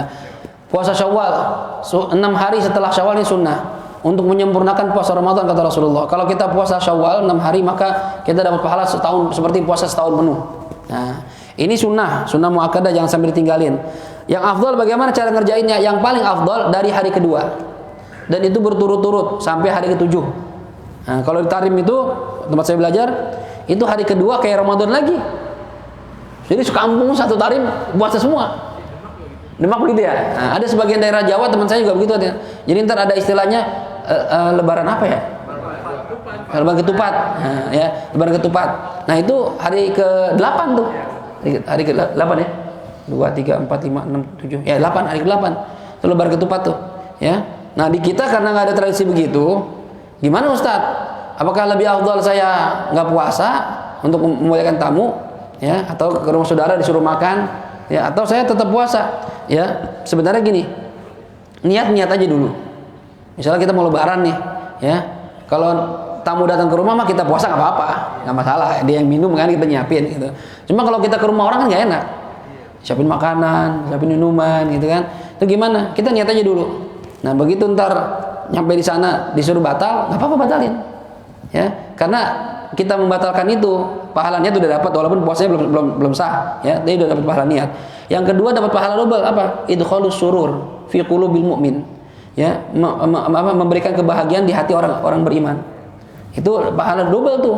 Karena kalau kita nggak makan atau nggak minum, dia rasanya gimana? Ya Allah, tega banget saya nyiapin gini atau nggak nyobain. Nah, itu kan dia sedih tuh. Ya, jadi saya dulu pernah gitu. Saya lagi puasa sunnah Senin Kemis, ngaji sama guru saya Habib Abdurrahman, Abah, ya, di Asem Baris. Setelah ngajinya jam 11 sampai zuhur. Setelah ngaji kita sholat jamaah zuhur, ternyata Habib nyiapin makan siang, goda. Ya, saya sama Bang Fauzan waktu itu berdua. Bang Fauzan sholat panggil abah. Sini Fauzan. Ya, gitu, ternyata persiapan makanan. Aku kemana? Masih sholat bah. Panggil, makan. Pas lagi selesai sholat, abang bilang, Fit, suruh makan sama abah. Lagi puasa, saya bilang gitu. Ya abang aja dah. Ya udah bilang sendiri, gitu kan. Ya udah saya datang ke abah. Afwan bah, Fit lagi niat. Puasa. Kata abah, wajib apa sunnah? Puasa sunnah bah, batalin. Gitu kata abah. Ya. sayang bah, gitu. Saya bilang gitu sayang bah gitu kan, biar istiqomah. Fit ini, dia langsung bilang begini, alastu syekhok, saya ini guru ente bukan? Iya bah, antum syekhi, antum guru anak, iya. Ya, kata apa? Saya senang kalau kamu makan makanan saya, gitu.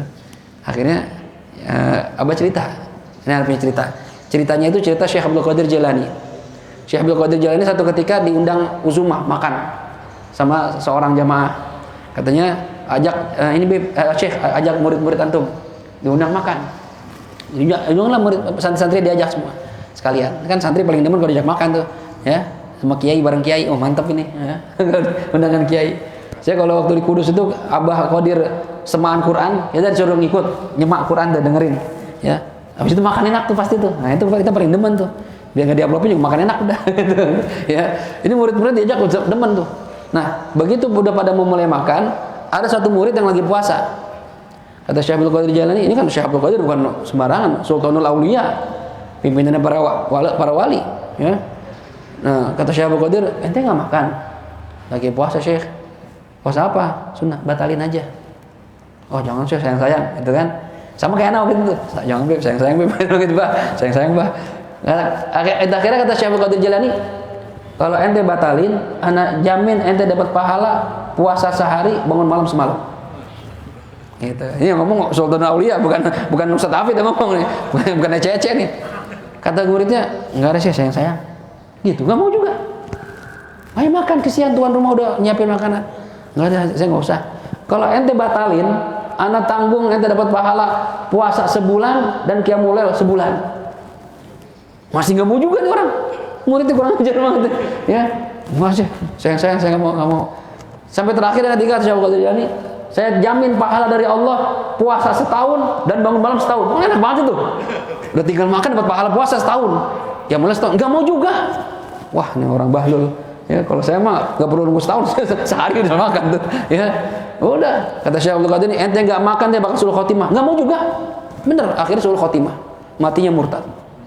Itu ceritanya murid Syekh Abdul Qadir Jailani. Kata Abah, jadi fit kalau orang undang makan, apalagi guru ente nyuruh, nah begitu. Makan. Itu ente dapat pahala, niat udah dapat. Dari pagi sampai siang. Kedua ente dapat pahala nyenengin anak. Ente makan anak senang. Gitu, Bah. Iya, yuk gimana? Makan, Bah. Ya makan. Nambah malah. Ya, rumah soleh makan yang banyak. Gitu ya. Jadi enggak apa-apa kalau misalnya kita mau puasa gimana Ustaz? Ya niat aja dulu. Ini begitu disuruh makan, baru kita makan. Dan ini bahkan sunnah dibatalkan, idkhalus surur. Kecuali kalau orang tersebut nggak ngaruh kita makan apa enggak, dia biasa aja. Nah, itu kita nggak usah batalin. Kan ada orang yang cuek aja gitu. Ayo makan, kita nggak makan nggak atau enggak juga nggak ditanyain sama dia. Ya biasa aja, itu nggak usah batalin. Cuma kalau sampai Allah Ustaz, masa nggak makan Ustaz, ayo yang lain pada makan. Ya dia makan. Itu nggak apa-apa, batalin nggak apa-apa. Tapi nanti puasa lagi, bukan berarti itu sah, enggak. Puasa lagi nanti. Ya, cari waktu yang kosong. Hah? Diganti. Kalau itu udah batal tuh. Ya. Udah nggak boleh lanjutin lagi. Emang kayak anak SD.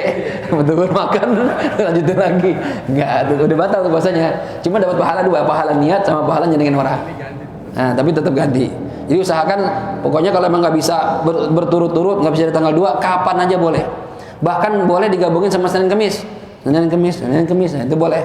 Atau digabungin sama Ayyamul Bid 13, 14, 15 ya, sama Ayyam Musud 27, 29 atau 89, 30 itu sunnah. Gabungin boleh. Pokoknya usahain sebelum Syawal udah selesai 6 hari. Jelas kira-kira? Ada lagi? Ya. Masalah zakat suami istri tapi suaminya tidak bekerja. Zakat itu si istri yang bayar. Itu boleh. Terus yang kedua, kalau anak sudah bekerja, apa kewajiban orang tua untuk bayar zakat? Baik, masalah zakat fitri atau zakat fitrah ya. Kalau suami nggak kerja Ustaz, di PHK misalnya, nggak ada kerjaan, istrinya kerja. Nah, nanti begitu bayar zakat, yang bayarin istrinya, apakah wajib istri bayarin? Enggak. Ya, kewajiban membayar zakat ada pada suami. Dan dia wajib membayarkan istrinya dan anak-anaknya. Jadi kalau seandainya dia nggak mampu, berarti nggak ada kewajiban bayar zakat. Walaupun istrinya mampu, istrinya pun nggak wajib bayar zakat. Kenapa dia nggak wajib zakat? Kan dia punya duit, Ustaz. Dia kerja. Iya, karena dia nggak ada kewajiban untuk bayar zakat dalam segi Islam. Karena yang wajib itu suaminya. Ya, apakah sang istri wajib ngasih duit ke istri suaminya terus bayarin zakat? Nggak wajib. Karena duit suami ya buat keluarga, duit istri buat istri, duit harta dia. Ya, dia nggak wajib nafkahin kita. Makanya kenapa dalam Islam ya faraid itu laki 2, perempuan 1. Karena laki-laki punya kewajiban nafkahin istri dan anak-anak. Perempuan nggak ada. Biar kata kaya juga suami miskin, dia nggak ada kewajiban ngasih kita. Kita tetap yang cari nafkah. Gitu. Jadi nggak wajib. Seandainya pun dibayar, jatuhnya sedekah aja. Ya, misalnya saya tetap bayar lah. Kalau saya kerja saya punya duit. Bahkan kalau perlu suami saya, anak-anak saya bayarin. Itu jatuhnya sedekah. Nggak wajib. Kalau Pinjam sama siapa? kita minjem sama orang untuk bayar karena kita nggak kerja gitu. Kita minjem duit? Nggak diwajibkan. Nggak diwajibkan. Jadi kita nggak perlu minjem. Islam itu nggak memberatkan. Jadi yang wajib bayar zakat itu adalah orang yang memiliki kelebihan makanan pokok di malam takbiran sampai subuh besok. Ini malam takbiran subuh sampai subuh lagi. Kalau punya stok makanan atau uang ya lebih dari itu, maka wajib bayar zakat. Kalau nggak punya, nggak wajib. Dan nanti orang susah. Bahkan nanti berarti termasuk orang yang berhak menerima zakat. Gitu. Ya bahkan dalam fikih itu bisa jadi orang yang berhak menerima zakat nanti jadi bayar zakat juga. Misalnya gimana? Misalnya saya paling miskin di kampung sini. Ini kaya-kaya semua zakat ke saya. Otomatis kan beras saya banyak. Ya. Nah, berarti saya punya kelebihan. Nah, saya bayar zakat juga. Itu jadi wajib karena saya punya kelebihan. Tapi yang repot bayarnya ke siapa? Orang saya paling miskin. Ya, kasih ke siapa? Ya paling pindah ke kampung lain, cari orang lain. Gitu. Jadi nggak wajib istri itu menzakati suaminya dan anak-anaknya. Yang pertama. Yang kedua, apakah anak-anak yang sudah kerja wajib kita zakatin? Anak-anak yang wajib kita zakatin yang belum baligh. Kalau dia sudah baligh dan punya penghasilan kita nggak wajib. Tapi kalau dia sudah baligh, belum kerja masih sekolah kayak anak-anak kita, itu kita bayarin. Ya. Tapi kalau dia sudah baligh dan sudah bekerja punya penghasilan, kita nggak ada kewajiban sama sekali. Bahkan kalau orang tua mau bayarin zakatnya harus izin dulu. Misalnya saya udah kerja nih, bapak orang tua saya, tahu-tahu bayarin aja gitu. Kebiasaan orang tua dari dulu. Fit, lo nggak usah bayar, kenapa? Udah saya zakatin. Nggak bilang pak, ya nggak apa? Saya bayar sendiri lah, saya punya duit. Nah, itu kalau nggak diizinin nggak sah zakatnya. Jadi ngomong dulu, nah mau zakat nggak? Punya duit nggak? Punya, bayar sendiri. Iya, udah. Atau bawa bayarin sini sekalian ya. Kalau anak bilang, ya nggak apa-apa sekalian. Ya udah. Cuma kalau nggak diizinin nggak boleh, karena itu udah kewajiban masing-masing. Kalau anak boleh bayar untuk orang tua? Anak bayar orang tua boleh nggak? Kalau emang orang tua yang nggak mampu, misalnya, ya. Jadi nafkah itu kewajiban anak, nafkah orang tua kewajiban anak kalau orang tuanya nggak mampu. Lihat orang tuanya, kalau orang tuanya mampu, ya kewajiban dia. Tapi kalau orang tua yang nggak mampu, berarti termasuk orang yang wajib dinafkahin. Nah, kalau termasuk orang yang wajib dinafkahin, berarti zakatnya juga pada kita. Gitu ya, zakatnya pada kita. Itu bapak kita. Tapi maaf, kalau istri bapak kita bukan ibu kita, istri kayak bapak saya kan nikah lagi. Itu kewajiban bukan saya, bapak saya. Jadi saya nggak wajib bayar zakat ibu saya, istri bapak saya. Ya, cuma kalau ibu saya atau bapak saya asli itu kewajiban saya. Kalau orang tua kita nggak mampu. Cuma kadang kebanyakan orang tuanya lebih mampu dibanding kita. Orang tuanya punya kontrakan, anaknya kagak. Ya, membuat dia itu mah kita nggak usah bayarin. Ya, duitnya bayakan dia, gitu ya. Jadi kalau orang tua kita susah, kita yang nafkahin, berarti kita yang bayarin zakatnya. Itu pun zakat kalau memang kita mampu semuanya. Artinya gini, kita sekarang saya istri 1, anak 4, 6. Kalau kelebihan yang saya punya cuma cukup untuk 3 orang, berarti yang wajib dibayar cuma 3 orang doang. Paham kira-kira? Misalnya satu orang 3 kilo, ya, cuma ada 9 kilo Ustaz lebihnya ini. Gimana? Yang 3 gimana Ustaz? Yang 3 nggak wajib. Ente punya kelebihan 3 kilo, itu yang wajib itu doang. Ya 9 kilo berarti buat 3 orang doang, yang 3 orang nggak wajib. Gitu. Jadi Islam itu nggak memberatkan. Bahkan gini, saya punya kelebihan beras, ya, itu cuma 2 kilo, nggak ada lebih, kan kurang. Apakah saya wajib zakat? Tetap zakat. Berapa zakat? 2 kilo. Karena punya kelebihan 2 kilo, itu bayar zakat. Jadi nggak harus full kalau emang nggak mampu. Cuma yang wajib itu yang mampu full, yang mampu memang punya kelebihan. Nanti punya anak 4, ya semuanya ente zakatin. Kalau bisa lebihkan. Ya, jangan cuma beras doang. Misalnya kita punya rezeki nih, ya, jangan ngepres misalnya 3 kilo kan sekarang ada yang model 5 kilo, ya. Kalau mau ngepas nggak apa-apa juga. Ya, sebenarnya zakat itu ditakar-takar satu sok itu 2,7 kilo atau 2,8 kilo kurang lebih. Ya, nggak nyampe 3 kilo sebenarnya. Cuma untuk hati-hati kita 3 kilo aja dah. Ya. Nah, ini mazhab kita Imam Syafi'i seperti itu. Dan nggak boleh pakai duit. Kalau pakai duit itu mazhab lain. Di mazhab Imam Abu Hanifah itu satu soknya 3,8 kilo. Makanya saya nanya Ustaz Hanafi Al-Mutakin itu, dia dapat saran dari Kiai Salam, Abdul Salam Zaini, Menerima zakat duit aja, tapi taklid mazhab Hanafi. Berapa bilang Kiai Salam nentuin? 50.000. Oh berarti takarannya 5 liter. Takaran 5 liter. Nah itu memenuhi syarat di mazhab Hanafi. Jadi jangan sampai zakatnya pakai duit tapi takarannya takaran mazhab Syafi'i. Nah ini salah lagi ntar jadinya. Ya, nanti berapa liter? 3,5 liter, seliter 10.000, berarti 35.000 pakai duit. Di mazhab Syafi'i nggak sah pakai duit. Di mazhab Imam Hanifah duitnya kurang. Jadi nggak sah dua-duanya. Ya, kalau mau pakai duit konsekuen dengan mazhab mereka, ikutin mazhab Hanafi, takarannya sekian. Gitu, paham kira-kira ya? Ya, jadi anak yang mampu itu udah dia bayar zakat sendiri. Kita nggak wajib zakatin dia. Kalau kita mau bayarkan zakatnya, bahkan kita izin dulu. Karena dia udah punya kewajiban masing-masing. Jelas kira-kira? Ya, ya. Orang tua masuk kriteria mustahik zakat. Bolehkah anaknya bayar zakat untuk orang tua? Orang tua termasuk mustahik zakat. Bolehkah orang tua menerima zakat? Nggak boleh. Kenapa nggak boleh? Karena walaupun dia mustahik zakat, dia kena kita kena kewajiban menafkahi dia. Berarti dia sudah tercukupi dari nafkah kita. Gitu. Yang harusnya dia orang susah, orang tua kita nih. Nah, anak lihat orang tua susah, jangan cuek aja. Itu kewajiban kita nafkahin. Lah kita dulu dari kecil dinafkahin dia, disekolahin, habis bandanya buat kita. Masa kita sukses anak tua kita lupain. Nah, ketika orang tua kita susah, ya, maka kita wajib mencukupi nafkahnya dia. Ya, makan, minumnya, bajunya, tempat tinggalnya, sama seperti kita masih kecil. Nah, karena sudah ada yang mencukupi, maka dia nggak berhak menerima zakat dari kita, ya. Nggak berhak menerima zakat, kecuali dari orang lain.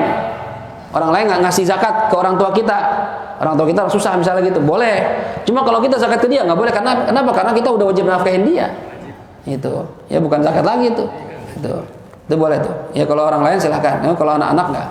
Jadi termasuk syarat berhak menerima zakat bukan termasuk orang yang mendapat nafkah dari yang membayar zakat. Kan kita kayak kita misalnya, saya mau zakat buat istri saya dah. Ya, istri saya orang susah. Ya kan saya nafkahin. Beda ceritanya kalau terbalik. Istri saya kaya, saya banyak utang, misalnya utang buat makan sehari-hari. Saya orang susah, bini saya kaya, kan kewajiban nafkah saya. Ya, jadi saya yang utang saya, bini saya yang utang, orang saya nafkahin. Begitu dia mau bayar zakat, duitnya banyak, dia nanya misalnya, bang, saya mau zakat nih bang, ke siapa? Saya aja dah. Nah, kan abang, kok boleh? Kenapa kalau suami ke istri nggak boleh, istri ke suami boleh? Ya, karena kalau istri itu sudah dinafkahin sama suami, udah ada yang nyukupin. Kalau saya kan nggak ada yang nyukupin. Nah, yang kaya bini saya. Kalau ketika dia mau bayar zakat, ke saya aja. Kok ke abang? Abang punya utang deh. Abang mustahik. Boleh nggak? Boleh. Bang ya, saya bayar zakat 1 juta atau 5 juta. Saya bayar buat utang. Utang dia juga. Itu buat makan dia. Boleh nggak? Boleh nggak, Pak? Jadi kalau orang yang sudah kena kewajiban kita nafkahin, kita nggak boleh zakat ke dia. Ya. Termasuk juga yang nggak boleh adalah Bani Hashim wa Bani Muthalib, para habaib. Itu jangan. Kita kalau mau ngasih zakat, usahakan jangan ke habaib. Ya, terserah marganya apa aja. Karena pendapat mutamad nggak sah. Cuma ada pendapat mutakhirin, ulama belakangan mengatakan sah. Kenapa? Karena mereka dulu nggak dapat zakat, dapat khumusul khumus. 1/5 dari 1/5 harta rampasan perang. Dulu ada khusus buat keluarga Nabi. Sekarang udah nggak ada perang. Dapat dari mana mereka? Apalagi habaib susah. Makanya sebagian ulama mengatakan zaman sekarang boleh kita ngasih zakat ke habaib. Cuma kalau saran saya, sebaiknya kalau mau ngasih sesuatu ke ahlul bait, jangan zakat dah, ya, jangan sedekah, hadiah aja. Zakatnya kasih ke orang lain, kita hadiah aja ke Habib, hadiah Habib buat antum gitu. Ya supaya ya tidak sah kita ngasih zakat kita ke sesuai yang ulama kita ajarkan. Itu jadi usahakan seperti itu. Ya, jelas kira-kira? Bayar kan ada panitia sekarang ya. Bagusnya ke panitia apa ke individu? Kalau mau bayar zakat bagusnya ke panitia apa ke individu. Yang afdol itu langsung nyerahin ke mustahik. Itu yang afdol. Misalnya di kampung kita ada orang susah, kita tahu nih tangga kita susah ya, rumahnya yang ngontrak, kadang suka nyicil, kadang cuma ngutang, nunggak. Nah orang-orang begitu tuh kita samperin langsung. Karena ada kelebihan dua, apa kelebihannya? Kelebihan zakat yang kita serahkan dan kelebihan silaturahim. Kalau ke panitia kita nggak ada silaturahim, ke mustahik kan kita nggak, bahkan kita kadang nggak tahu siapa yang dikasih.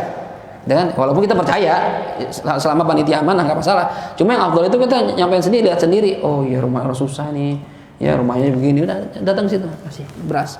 Kalau bisa jangan cuma beras, ya sembakonya sekalian, duit sekalian, gitu nggak apa-apa. Ya kalau kita punya kelebihan, jangan mentang-mentang wajibnya beras doang, duitnya banyak miliaran, beras aja. Beras aja. Ya boleh sih, sah-sah aja. Cuma ya kan orang kan masa makan beras doang. Ya lebaran kan perlu lauk-lauknya. Nah itu, lauk-lauknya kan perlu beli, nah, kasih duit. Ya tapi itu bukan merupakan kewajiban. Sunnah saja jaga sedekah. Yang penting zakatnya sudah terbayar, nah, sisanya itu lebihnya sedekah semuanya. Itu, ya. Jelas kira-kira. Lebih afdal serahin langsung. Ada lagi? Nah, tadi. Itu kan namanya jalan kan agar si fakir miskin itu bisa merasakan kebahagiaan, makan gitu, pesta gitu kan. Kayak makanya ada yang menggugat juga ini sudah zakat pakai beras ya gimana ntar apalagi mepet katanya. Makanya ada yang pakai duit juga sulitnya boleh gitu karena untuk beli ini beli itu beli gas ya, buat yang lain-lainnya. Jangan mepet juga ngasihnya, tapi kan Abdullah kan waktu takbir. Nah kalau seandainya maknanya agar si fakir miskin bisa merasakan kebahagiaan sama seperti itu, zakat aja pakai jiko atau inian kan bisa mungkin lebih bahagia itu beras gitu kan. Iya, ini kan masalah itu dari segi logika. Iya. Gitu. Paham. Ya memang dari segi logika begitu, ya. Dari segi logika nih, yang daripada saya ngasih beras aja, saya pesen aja nasi mandi Abu Nawas. Ya. Pagi-pagi nyampe tuh ke rumah orang miskin. Wah, dari mana? Zakatul Stafid. Waduh, mantep gitu kan. Itu lebih bisa bahagia dia tuh. Atau duit, kasih duit ya. Dari segi logika begitu. Cuma terkadang fikih itu nggak cuma pakai logika, ya. Tapi mankul dalil. Dalilnya ada nggak Nabi begitu? Ya. Kalau Nabi dulu ngajarinnya kan zaman dulu kan pakai kurma, syair, zaman mereka tuh ya. Nah kalau sekarang kita beras, ya kalau dikatakan bayar zakat dengan beras bid'ah, ya bid'ah emang dulu nggak ada beras dulu, gandum gitu kan. Cuma yang diambil itu makanan pokok dan yang diambil sama para ulama kita, ya Nabi itu dulu begitu caranya, ya yang afdalnya itu ketika sebelum sholat Id, ya walaupun cuma ngasih gandum, kan tergantung makanan pokok beda-beda. Ada yang ngasih kurma, ada yang ngasih syair, ada yang ngasih bur, macam-macam tuh, ya. Dan itu semua dikerjakan seperti zaman Rasulullah. Makanya para ulama kita tuh ngambil yang itu. Nah, cuma ulama-ulama sekarang kan digabungkan dengan logika. Mana nih yang kira-kira manfaat gitu. Ya itu ijtihad namanya. Ya. Jadi kalau kita pakai yang pendapat ulama-ulama dulu itu lebih berhati-hati, ya. Kalau ulama sekarang kan inovasi namanya, ya. Emang dari segi logika mendingan terima duit sebenarnya. Makanya sekarang hatta panitianya kadang saya tanya di Al-Mutakin, nggak terima beras. Enggak, kita duit aja gitu. Beras malah nggak terima, duit aja. Gitu berapa 50.000 kita kayak salah pokoknya udah ya. Nanti lebih ke duit. Kalau di kita kan beras terima ya. Campur malah ada duit ada beras.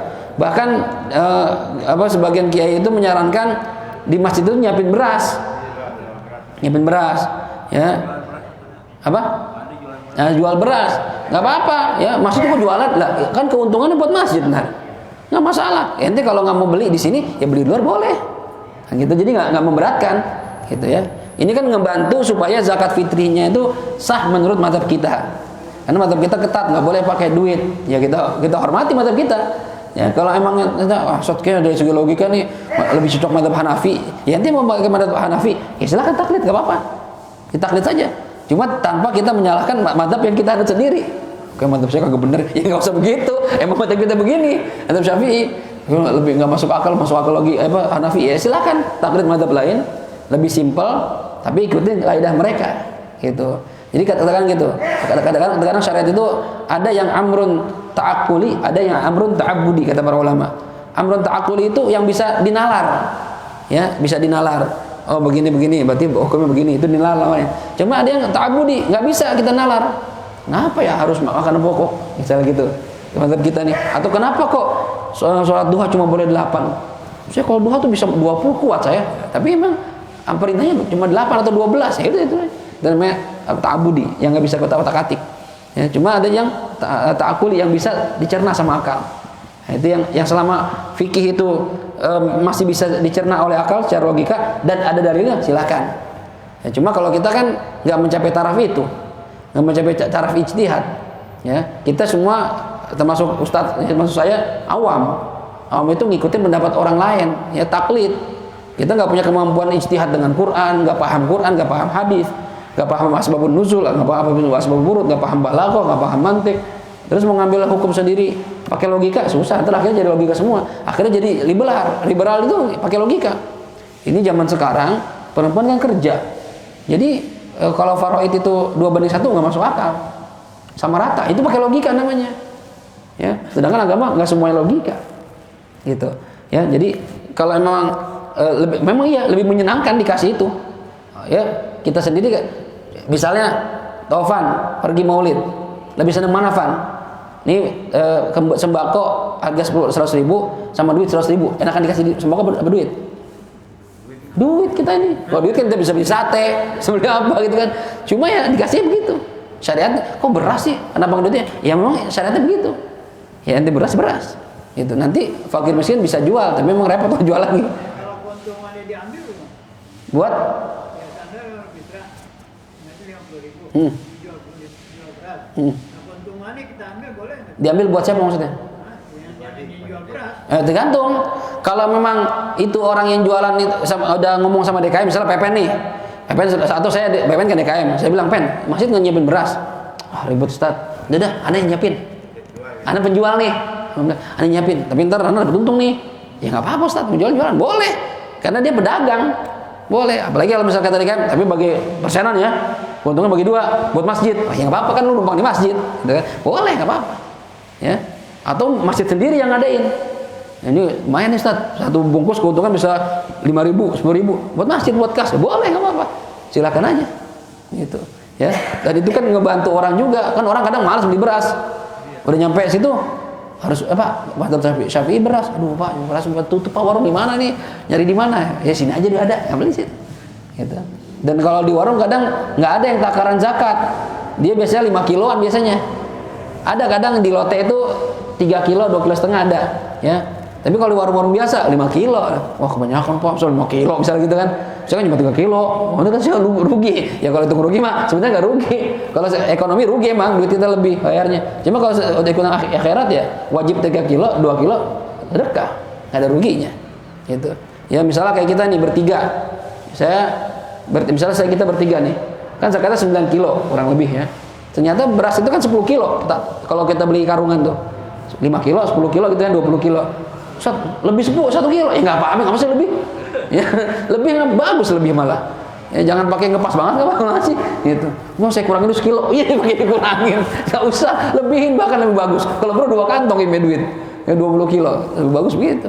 Jadi caranya begitu, ya boleh kita ambil keuntungan, ya kalau memang dia pedagang ya keuntungan buat dia dagang atau buat masjid, silahkan, ya untuk mempermudah orang yang nggak bawa beras. Gitu. Cuma kalau dia nggak saya duit ya silahkan, berarti madzhab Hanafi nih, tak kita madzhab Hanafi boleh. Di sini duit berapa kan? Kalau bayar zakat pakai duit 50.000, oke. Udah memenuhi syarat berarti. Ya. Ini menyangkut masalah amil zakat. Itu kan ada hak bagiannya 2,5%. Panitia itu kan Zakat.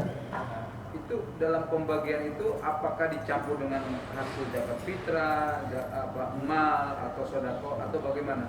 Atau dibagiannya mungkin untuk zakat fitrah aja yang dibagikan, atau yang emalnya, atau yang infaknya? Begini, masalah amil zakat gimana Ustaz?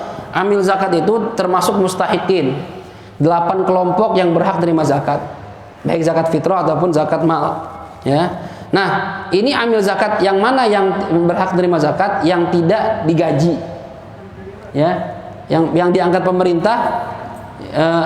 Kalau amil zakat yang diangkat pemerintah dan digaji, ini udah nggak berhak terima, ya. Cuma kalau amil zakat yang nggak resmi ada pemerintah, nggak ada gajinya, ini gimana Ustadz? Boleh nggak dia? Ini sebenarnya yang dikatakan amil itu harus resmi, kalau di fikih itu harus resmi ditunjuk pemerintah. Kalau kita kan enggak, panitia masing-masing di masjid.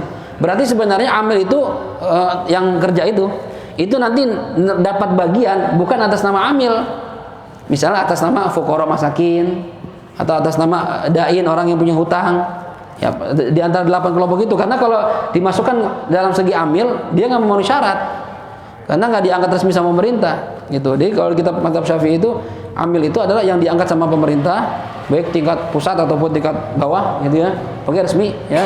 Atau misalnya kayak misalnya Laziz, ya, Laziz punya pemerintah ya, Laziz kan punya pemerintah tuh, ya, Laziz itu, ya, itu diangkat pemerintah tuh amilnya tuh, ya, dan digaji. Dan kalau dia nggak digaji, dia berhak terima zakat. Sama pemerintah diangkat, tapi nggak digaji, berhak terima zakat. Tapi kalau sama pemerintah udah digaji, nggak berhak terima zakat, karena udah ada gajinya, Gitu. Dan seandainya pun gajinya nggak cukup Ustaz, tetap kurang kehidupannya, berarti ngambil bagian bukan atas nama amil, atas nama mustahik yang lain, fuqara, masakin. Sama seperti kita nih, amil di masjid, ya, PPN semua dan DKM. Ini kalau nerima zakat gimana Ustaz? Diambil dari mana? Jangan atas nama amil, atas nama mustahik yang lain. Mungkin PPN punya utang, ya kan? Dan atau PPN ekonomi kurang, ya, macam-macam sebutan itu. Ya, nah ini boleh nerima dari situ. Jadi diambil dari mana Ustaz? Apakah dari zakat fitrahnya atau uang zakat malnya? Boleh, dari mananya boleh.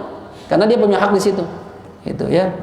Dan cara pembagiannya itu ntar kan kalau kita gimana? Setiap orang satu kantong gimana? Kalau dianterin itu?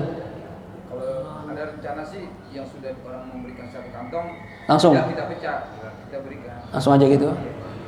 Sama duit juga dikasih duit. Nah, ya. Ya begitu nggak apa-apa. Ya, dan memang kan kalau bisa prioritasnya ini ya, orang-orang sekitar kita dulu nih. Jangan sampai kita nyebarin zakat ke wilayah lain, daerah kita masih kekurangan. Itu pentingin. Yang paling penting itu, terus ambil kalau ada hak di situ sebagai atas nama lain, silahkan ambil sewajarnya. Ya, jangan mentang-mentang ambil orang lain satu kantong kita 3 kantong. Ambil. Ya enggak juga. Apanya? Persentasenya. Sebenarnya itu kalau dalam zakat itu, ya 8 kelompok itu harus ada semua tuh. Dibagi 8 kelompok. Ini kalau pemerintah yang ngatur. Cuma kan gak semua orang ada, nggak ada yang mu'alaf segala macam gitu. Nah minimal kata para ulama minimal 3 kelompok, dibagi 3 minimal. Minimal ada 3 kelompok yang dibagi. Misalnya fakir, miskin, dain. Ya kurang lebih 33%. Kalau bisa dibagi 8, misalnya Ustaznya ada yang orang baru masuk Islam misalnya. Oh ada musafir yang kehabisan ongkos, nah, dibagi-bagi lebih bagus. Cuma kalau nggak ada Ustaz, cuma orang 3 kelompok doang, ya 3 kelompok aja udah. Ya, fuqara masakin. Ya kalau cuma 1 doang gimana Ustaz? Ada yang mengatakan boleh, cuma pendapat nggak cukup tuh. Cuma ada yang mengatakan boleh. Gitu. Jadi sebisa mungkin kita ratain, dapat semuanya. Ya, tapi kalau buat musafir kan nggak ada musafir Ustaz. Tapi kita udah pisahin tuh. Apa intinya kan suatu saat, misalnya hari ini. Boleh sebenarnya. Jadi udah ada kas. Dana buat kas musafir itu boleh sebenarnya, boleh begitu. Misalnya ada orang pendatang mau pulang kampung nggak punya duit, kasih. Boleh, nggak masalah. Jadi itu zakat mal tuh orang tuh tersalurkan dengan benar. Cuma kan prakteknya orang kita nggak seperti itu panitia, ya langsung dihabisin semua dah, jadi nggak pusing-pusing. Gitu. Ya boleh juga nggak masalah, yang penting rata baginya gitu. Ingat ya, amil itu harus amanah, jangan kita mentang-mentang amil kita gedein sendiri. Ya, amil masing-masing gope, orang cuma cepet gope semua. Ya jangan gitu juga, ya. Yang wajar, yang pantasnya semana gitu ya, gitu kira-kira. Ada lagi? Pertanyaan saya kemarin. Hah? Uang atau beras. Nah, fidyah orang yang puasa, ya, yang nggak puasa misalnya udah tua atau misalnya hamil segala macam, itu kan bayar fidyah, ya, dengan perinciannya ya, nggak serta-merta. Kalau orang tua yang udah nggak bisa puasa, otomatis fidyah doang dia. Nah, fidyahnya itu apakah harus makanan pokok atau boleh pakai duit? Harus makanan pokok, sama seperti zakat fitri. Madzhab kita nggak boleh. Harus pakai makanan pokok. Kalau di sini beras ya beras. 1 hari 1 mud. 1 mud itu ya kurang lebih 0,7 atau 0,8 liter. Kurang lebih hampir segitu kurang lebih. 0,8 lah biar. Enggak boleh. Enggak sah. Harus makanan beras maksudnya. Harus beras. Sebenarnya kalau kita pakai logika enakan udah matang kan gitu ya. Bagi nasi bungkus, ada kikilnya, ada rendangnya gitu. Enaknya begitu enaknya. Cuma ternyata ya fikih itu lagi. Fikih enggak serta-merta pakai logika. Emang syariatnya itu makanan pokok dalam bentuk mentah ya mentah. Gitu. Kalau ente mau tambahin yang lain ya silahkan. Tapi yang wajibnya keluarin dulu. Sama kayak zakat fitri. 3 kilo ya 3 kilo. Ya, saya ganti duit. Enggak boleh. Madzhab kita nih Syafi'i enggak boleh. Terus ente mau tambahin ya silahkan mau tambahin. Gitu. Ada yang ini bayarnya sesuai dengan misalnya saya nih istri saya. Sesuai dengan makan dia nilai. Oh iya, ini juga perlu perhatiin. Beras yang kita keluarin buat zakat itu dan fidyah itu sama seperti beras yang kita makan standarnya. Walaupun mereknya beda-beda misalnya, oh itu bisa topi koki, ente ikan mas, yang harus sama, yang penting standarnya sama. Ya, misalnya premium nih, kan ada yang biasa ada yang premium. Ente biasa makan yang mana? Ya, saat saya mah orang susah, beras ini, beras hadiah, beras hadiah. Ya itu zakatnya itu juga. Ya, tapi kalau kita yang misalnya sekilonya 15.000 misalnya, ya bayarnya segitu. Jangan ketika zakat saya yang sekilo 10.000 aja ya nggak boleh. Ya, nggak boleh standar itu. Ya kan makanan ente. Ya, kecuali emang makan ente makan yang tadi yang murah, ya. Sama zakat yang murah. Itu jadi biasain zakat bahkan lebih afdol, yang lebih mahal. Misalnya kita ngeluarin zakat basmati Oh, yang sekilo 30.000, 40.000, nggak apa, lebih afdal, boleh, nggak masalah. Gitu. Jelas Bang Ujang? Jadi harus makanan pokok, nggak boleh duit. Jelas kira-kira? Jadi Ustaz, Ya. aplikasinya membaca 1 bulan langsung atau per hari atau Nah, untuk penyalurannya gimana Ustaz? Sebenarnya kayak orang yang udah tua nggak bisa puasa tuh, kan bayar fidyah. Apakah nanti akhir bulan atau tiap hari? Yang afdal itu tiap hari sebenarnya. Atau didahulukan. Ini sih udah pasti nggak bisa puasa nih.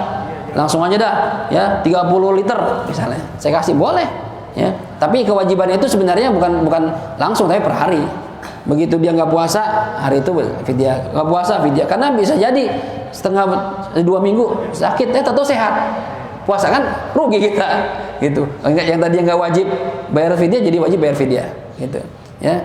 Dan zakat yang zakat atau fidyah yang didahulukan.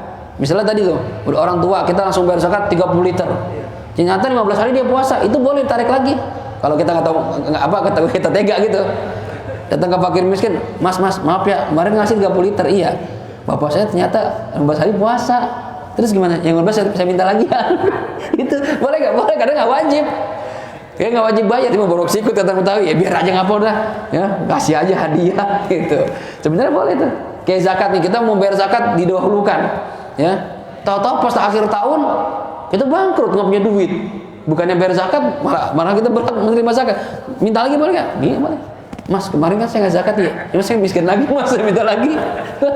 Ya, karena waktu bayar itu belum wajib, tapi ente mau duluan bayar. Ya namanya takjil zakat itu boleh. Ya, takjil zakat itu boleh.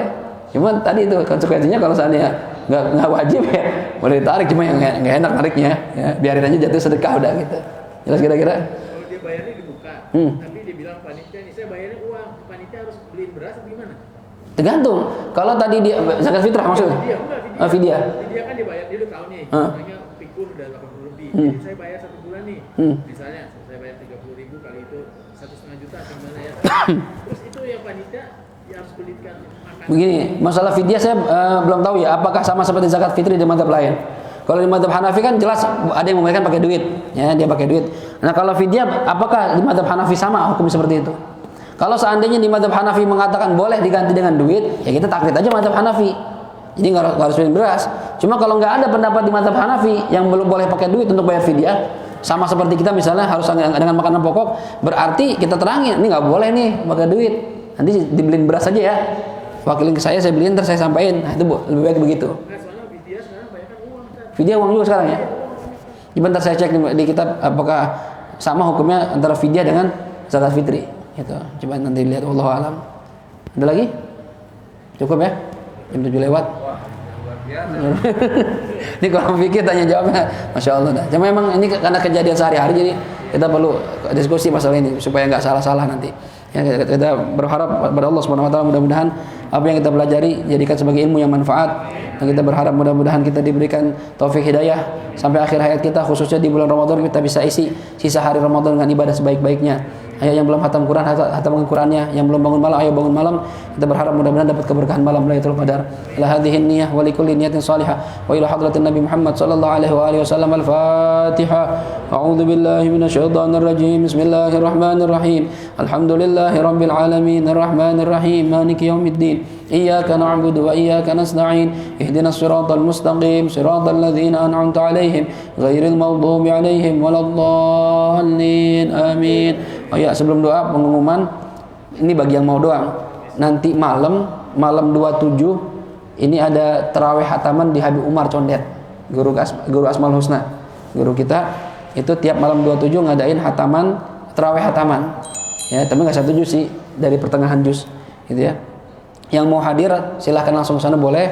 Kalau mau bareng sama saya, mungkin saya berangkat jam 5 dari rumah naik motor. Ya. Lebih enak naik motor, takut macet. Tapi minggu sih soalnya nggak macet. Sabtu ya? Jam 4 ke sana berangkat. Oh ya, berarti kalau mau berangkat jam 4 bareng Bang Ujang. Ya, kalau saya jam 5 karena saya ngajar dulu. Ya, jadi mobil malah. Nah, jadi kalau mau ikut silahkan tuh, boleh atau bareng-bareng kalau nggak tahu tempatnya bareng-bareng aja. Ya, insya. Enggak, itu kan Qiyamul Lail. Kalau Qiyamul Lail tetap, Qiyamul Lail kita jam 3 tetap. Di sana Isya. Kayak kita tarawih biasa, cuma hataman Quran. Dan kebetulan saya diminta ngimamin terus kalau sono. Jadi saya imamnya di situ. Setiap acara itu saya diminta jadi imam. Dan itu dari awal pertama kali bikin, memang saya sama Bang Fauzan waktu itu, sama Ustadz Mamun Banjir, ya. Terus waktu itu masih kecil rumahnya, masih di apa tuh Bang, garasi, ya. Yang begitu sama santri nih, begitu sholat taraweh, terus ini pertama kali bikin. Terus Habib Umar seperti orang lagi keheranan gitu. Dia ngeliat gini, masya Allah gitu. Saya waktu ngeliat beliau gitu, saya diem aja gitu kan. Tapi aneh, ngapain Habib Umar gitu kan? Nah, udah begitu selesai, Habib Umar bilang gini, Abdul Hafid, jazakallahu khair, Fauzan, jazakallahu khair, makasih. Ya, karena senang nih kita bikin. Dia emang kenapa Habib? Mana nggak nyangka kata Habib Umar. Nanya lagi mana Habib? Ini arwah solihin pada hadir sini, jamaah sama kita, penuh nih tempat. Oh, merinding juga Habib bilang gitu. Oh, Mas Habib, iya masya Allah. Tiap tahun bikin lagi, Habib gitu. Ente imam lagi, Habib gitu. Saya bilang kan besok Hafid ke Yaman, waktu saya mau berangkat ke Yaman kedua kalinya tuh. Ya udah ente ke Yaman, ntar pulang dari Yaman dari sini lagi. Alhamdulillah sampai pulang dari Yaman, begitu pulang disuruh imamin lagi. Dan sampai sekarang, alhamdulillah kemarin libur corona. Nah tahun ini banyak yang minta kata Umar, ya jadi dibikin lagi. Jadi yang mau hadir silahkan. Kalau mau istiqomah di sini ya sampai hatam ya nggak apa-apa juga. Ya bagi-bagi. Kebetulan saya emang tugas di sana dan nyari berkah gurunya nyuruh, ya udah kita datang ke sana. Dan malam 28-nya besoknya lagi yang ada waktu di base camp tempat mertua di Wahyu. Itu dari bukber juga sama. Buka puasa sampai taraweh, kita sebelum taraweh saya rencana masalah tasbih dulu, baru taraweh hataman Quran, baru pulang. Ya, jadi ada 2 acara besok, entar malam di Habib Umar, besok di tempat saya bagi yang punya waktu silakan. Dari buka puasa ya silakan. Malam 29-nya hataman di kita Nurul Yakin. Ya, jadi jangan di mana? Besok hataman kalian. Subuh. Oh iya. Hataman subuh apa mau pakai molayangnya? Iya. Oh iya, ini udah hatam juga nih ya. Ya udah habis kita hatamin. Ya alhamdulillah nih udah banyak hataman kita nih. Ya. Kalau memang 29 itu hataman yang resmi, 29 kita ya yang malam hari. Kalau nanti ada tanggal 30-nya, ya Pen ya atau Bang Haji Mukhlis, kalau Ramadan sampai tanggal 30, enggak apa-apa ntar kita hataman lagi sini. Bacaan saya kayak apa? Ya Ramadan hataman, tapi enggak sampai 1 juz, kayak di HBP aja gitu. Biar semua hatam Quran semua tuh. Ya, mudah-mudahan apa yang kita niatkan semua diijabah oleh Allah Subhanahu wa taala. Ya Hayyu ya Qayyum bi rahmatika nastaghits wa min 'adzabika nastajir. Aslih lana sya'nana kullahu wa la takilna ila anfusina tarfat 'ain. Da'wahum fiha subhanakallahumma wa tahiyyatuhum fiha salam. Wa akhiru da'wahum alhamdulillahi rabbil alamin. Subhanakallahumma wa bihamdik asyhadu an la ilaha illa anta astaghfiruka wa atubu ilaik. Wal 'afwu minkum. Assalamualaikum warahmatullahi wabarakatuh. Apa tuh?